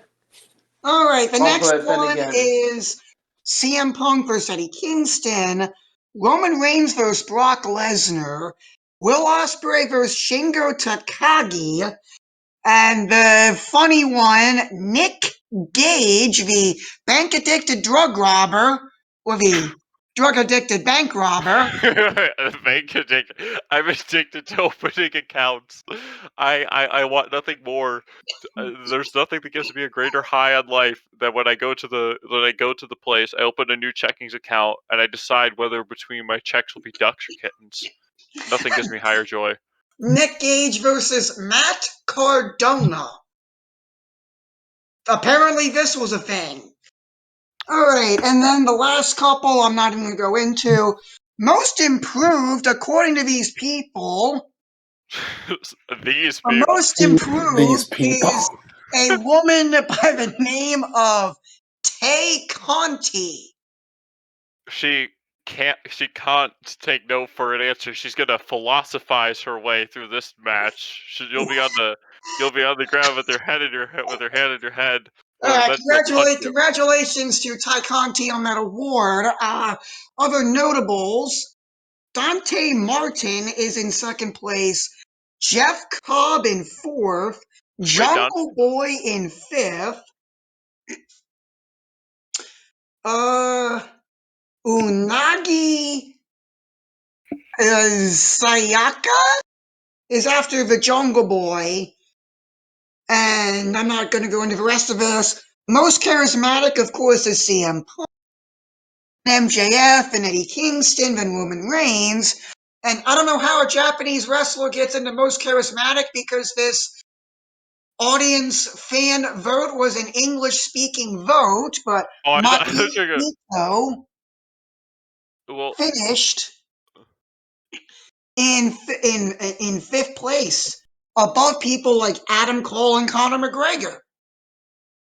how many people voted in this thing overall? I don't know. It's probably a few, at least 10,000.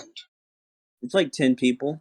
I think it's just five to 10 people. It's like, I mean, you know what? Let's make an article about this. All right.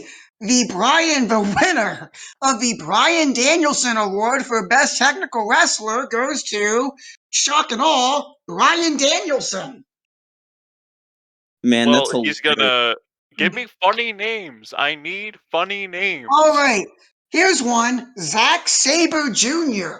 He's gonna slice the opposition, which breaks the rules of wrestling because I think they're supposed to wrestle, not stab. But hey, Not commit a federal offense. All right. In the list of the Bruiser Brody Memorial Award, which goes to the best brawler, in third place is Tomohiro Ishii. is that his actual name? Sounds like you're trying to. It's like when you're trying to Did hold Victor on have to a stroke or something? pole. What'd you say? Like you're holding on to a lawnmower and it's just getting out of hand and you just fall over. I love lawnmowers. They're so soothing. Anyways, Let's see. Best flying wrestler went to Ray Phoenix. All right. Most overrated. Here's a good one. The winner of most overrated, his name is Evil. That's not subtle at all. reminds me of Mermaid Man, like that SpongeBob episode. Evil. Evil. This day belongs to evil. Oh, SpongeBob I used to love be this. so great. What happened? Oh god. All right, and going further down the list, another Actually, I name am on this actually kind list of. is a man named Omos. Oh. He's almost gonna kill you, but then he realizes he doesn't want to go to jail. I think going up here was the best decision I made today. Okay. Another interesting name on this list of overrated is Cody Rhodes. He's gonna travel far on the road network of America just to find people to beat up. That's not how you spell that, Charles. Oh, it's RH? It's What? RHODES. Okay, he's gonna Come go on. to the southern town of Rhodes in the state of Lemoyne in order to Nice Red Dead reference, by the way. Last person on this list of most overrated is, oh my goodness, his name is the Great Khan. he's gonna conquer like 22% of the world's landmass just to have a consistent supply of people to beat up. And you know the other thing. Well, the Great Khan could have a whole lot of. I mean, the Great Khan does conquer a whole lot of landmass everywhere he stands.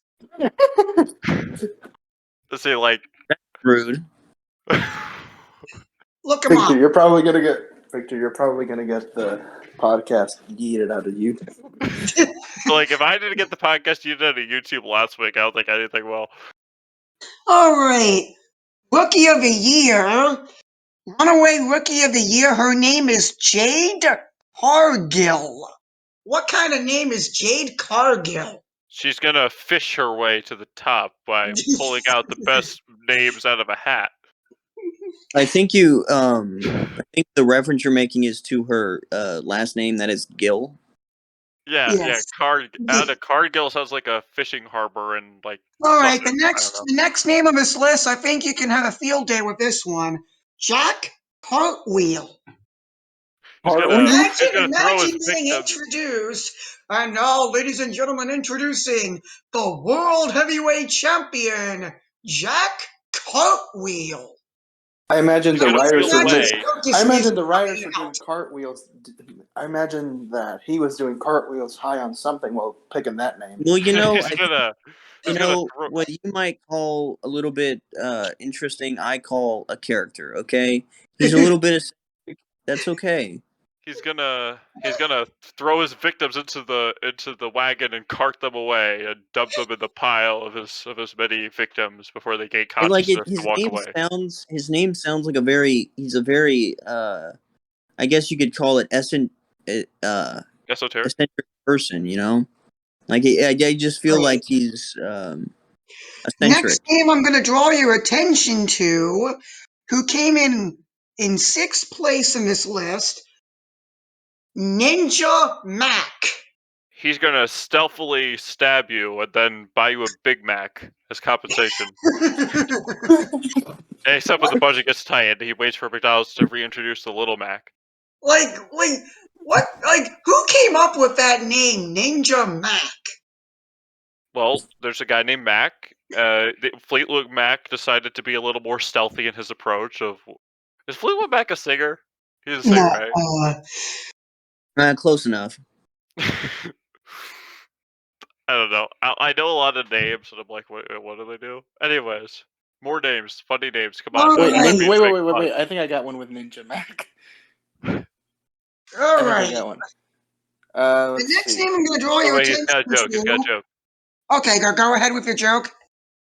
I think that's what I would call incognito mode for my search history. Okay, the next name I'm going to do here is, oh boy, help me with this.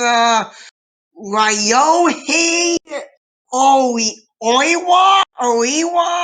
Wahidaiwa. I was actually trying to make that serious, so it sounded like some off-brand. Anyways, I can't make a pun about his name because I don't know what it means. Now, if somebody on this list is named Taiho, I can make a joke about that because I know what that means. It means Great Phoenix. All right. This non-wrestler went to Paul Heyman. 2nd place, Don Callis. 3rd place, Dan Lambert of America's Top Team fame. Then Taz. Then, I don't know who this guy is, Malcolm Bivens? Malcolm X? Oh, nice. No, Malcolm Bivens. He's gonna biz. I don't know. I can't make a name And out then of that. the last one is Tony Schiavone, legendary pro wrestling commentator. Come on, you gotta end us on a It's like a better mobster one in than Florida. that. All right. Best Come on. television announcer. Best television announcer. If you say Michael Cole, I'm going to. Yeah, if I'm you say going to Michael say Cole, Michael I'm about to Cole. jump out a window. And number 1. Number Michael 1 Cole. is Excalibur. He's gonna deliver. His name is Excalibur. He is the voice of All Elite Wrestling, and for some reason, The sword and the allows him stone. to wear a mask. He's gonna slice his way right to the chase. He's gonna cut to the chase. He's not gonna like wibble and I don't know. Okay, second wait, place. hold on. Why do the announcers need names? They're just supposed to like be like here. Get ready to match the stars. Blah blah blah blah blah. I'm John. I have no idea. I imagine Excalibur was his wrestling name that he just carried over to the announce desk. Second place, Kevin Kelly. Of Kelly's Heroes? No.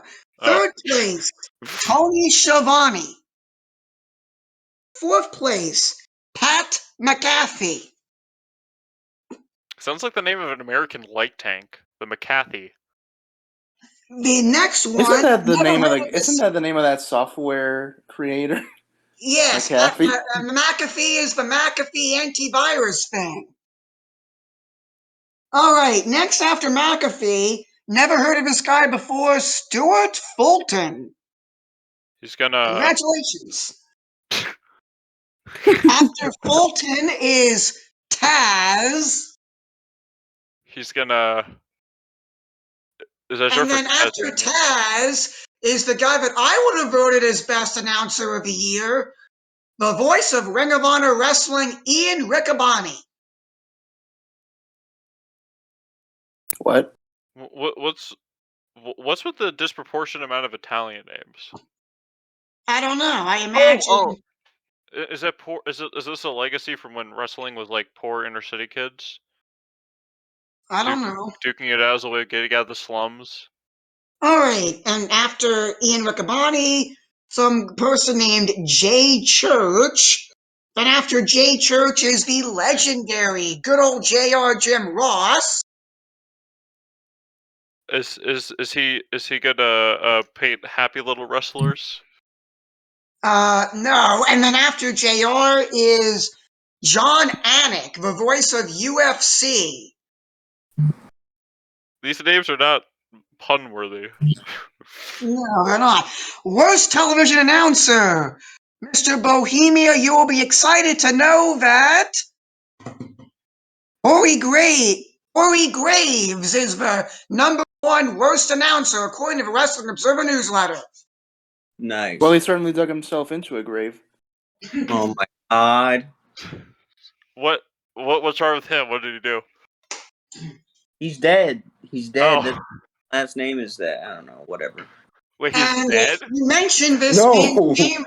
You mentioned this man's name before, Bohemia. In second place, with 193 points as opposed to 229, Michael Cole. Yeah. He's got a cold reception from this crowd. He's a man with a cold heart and even colder soul. I've drunk that tiredness. After Michael Cole is Matt Stryker. Listen, Stryker, you gotta land this plane. So just wanted to let you know we're all counting on you. I had a joke. I had a joke with his last name, but it had to do with him striking someone. I'd rather All right. joke.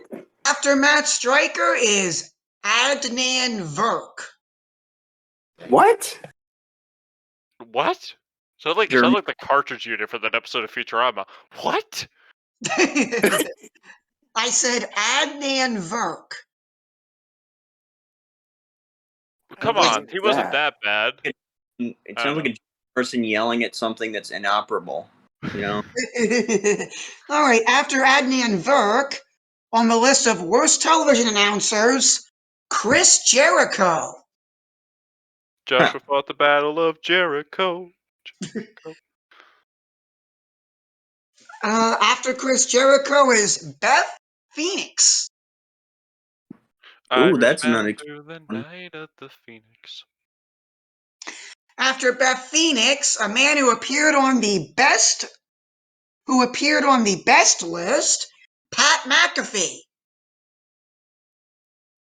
I'm getting some contradictory opinions. I assume he's a very divisive character. I don't think this list is very definitive. I mean, it's very trustworthy either. All right. Look, okay. After Pat McAfee is Mark Henry. It sounds like the name of like somebody I would. It just like sounds like the name of some fictitious character I'd write up, and I wasn't very creative. Like Mark. Here's Mark Henry. And then after Mark Henry, Kevin Gill. And then Byron Saxton. Anglo. All right, best major wrestling show. AEW All Out on September 5th in Chicago. Chicago died when they held that fight. It was the night Chicago died. All right, second place, AEW Full Gear. November 13th, Minneapolis. You'd have to be in full gear and be crazy to be in Minneapolis without that full gear. Yes. All right. I don't know how this got in third place, but whatever. Stardom Queensdom on December 29th in Tokyo. Okay. In fourth place, AEW Double or Nothing. May 30th, Jacksonville, Florida. Number four. Double or number Nothing does sound like a good. Double or Nothing does sound like a good Florida man story. Yes, it does. All right, and then the next one. Let's see. Cyber Fight Festival on June 6th in Saitama. Cyber Fight Festival. Now that sounds like something out of Futurama. And I'm going to just gloss over the worst show because we're running way beyond time. After this, the Cyber Fight Festival show, Now, mind you, this is Best Major Wrestling Show category. I don't know how this made it in. UFC 268, November 6th in New York City. How many UFCs do I'm they actually hold every doubting year? I'm actually doubting the sanity of whoever composed this list. Like I Yes. said, Because democracy is a mistake. They're on some yes, heads it up is a stuff. mistake because it's probably like the people who were the people who were answering these things were probably high on quaaludes and cheese. And what are they called? All right. Cheese After the puffs. UFC show, the Stardom 5-Star Grand Prix, September 25th in Tokyo. After that, AEW Dynamite Grand Slam from Arthur Ashe Stadium in New York. New Japan Pro Wrestling Wrestle Kingdom Night 2. And then New Japan Pro Wrestling Wrestle Kingdom Night 1. That is your list of best. And you'll be happy to note that the WWE clean swept the list of worst major wrestling show awards, except for in 6th place, AAA Triple Mania Regia in Monterrey, Mexico. Wait, hold on. AAA is a type of battery at an insurance company. It is not a place for wrestling. It's a battery. In Mexico, it is a professional wrestling I promotion. don't care. I will start another Mexican-American war. There are too many AAAs. All Okay? right, and now we will conclude in prayer. In the name of the Father, and of the Son, and of the Holy Spirit, amen. Our Father, who art in heaven, hallowed be thy name. Thy kingdom come, thy will be done on earth as it is in heaven. Give us this Give us day our this day daily our bread, daily bread, and and forgive us our forgive us our trespasses, as trespasses, we as we forgive forgive those who those who trespass trespass against us. against us. And And lead lead us Lead us not not into into temptation, temptation, but deliver us but from deliver us from evil. evil. Amen. In the name of the Father, and of the Son, and of the Holy Spirit. Amen. All right. That wraps things up for this evening. Don't forget a link to all of our social medias, including our Discord server where we record this podcast, is in the description down below. And as always, we will see you next week. May God bless you, and may God bless the United States of America.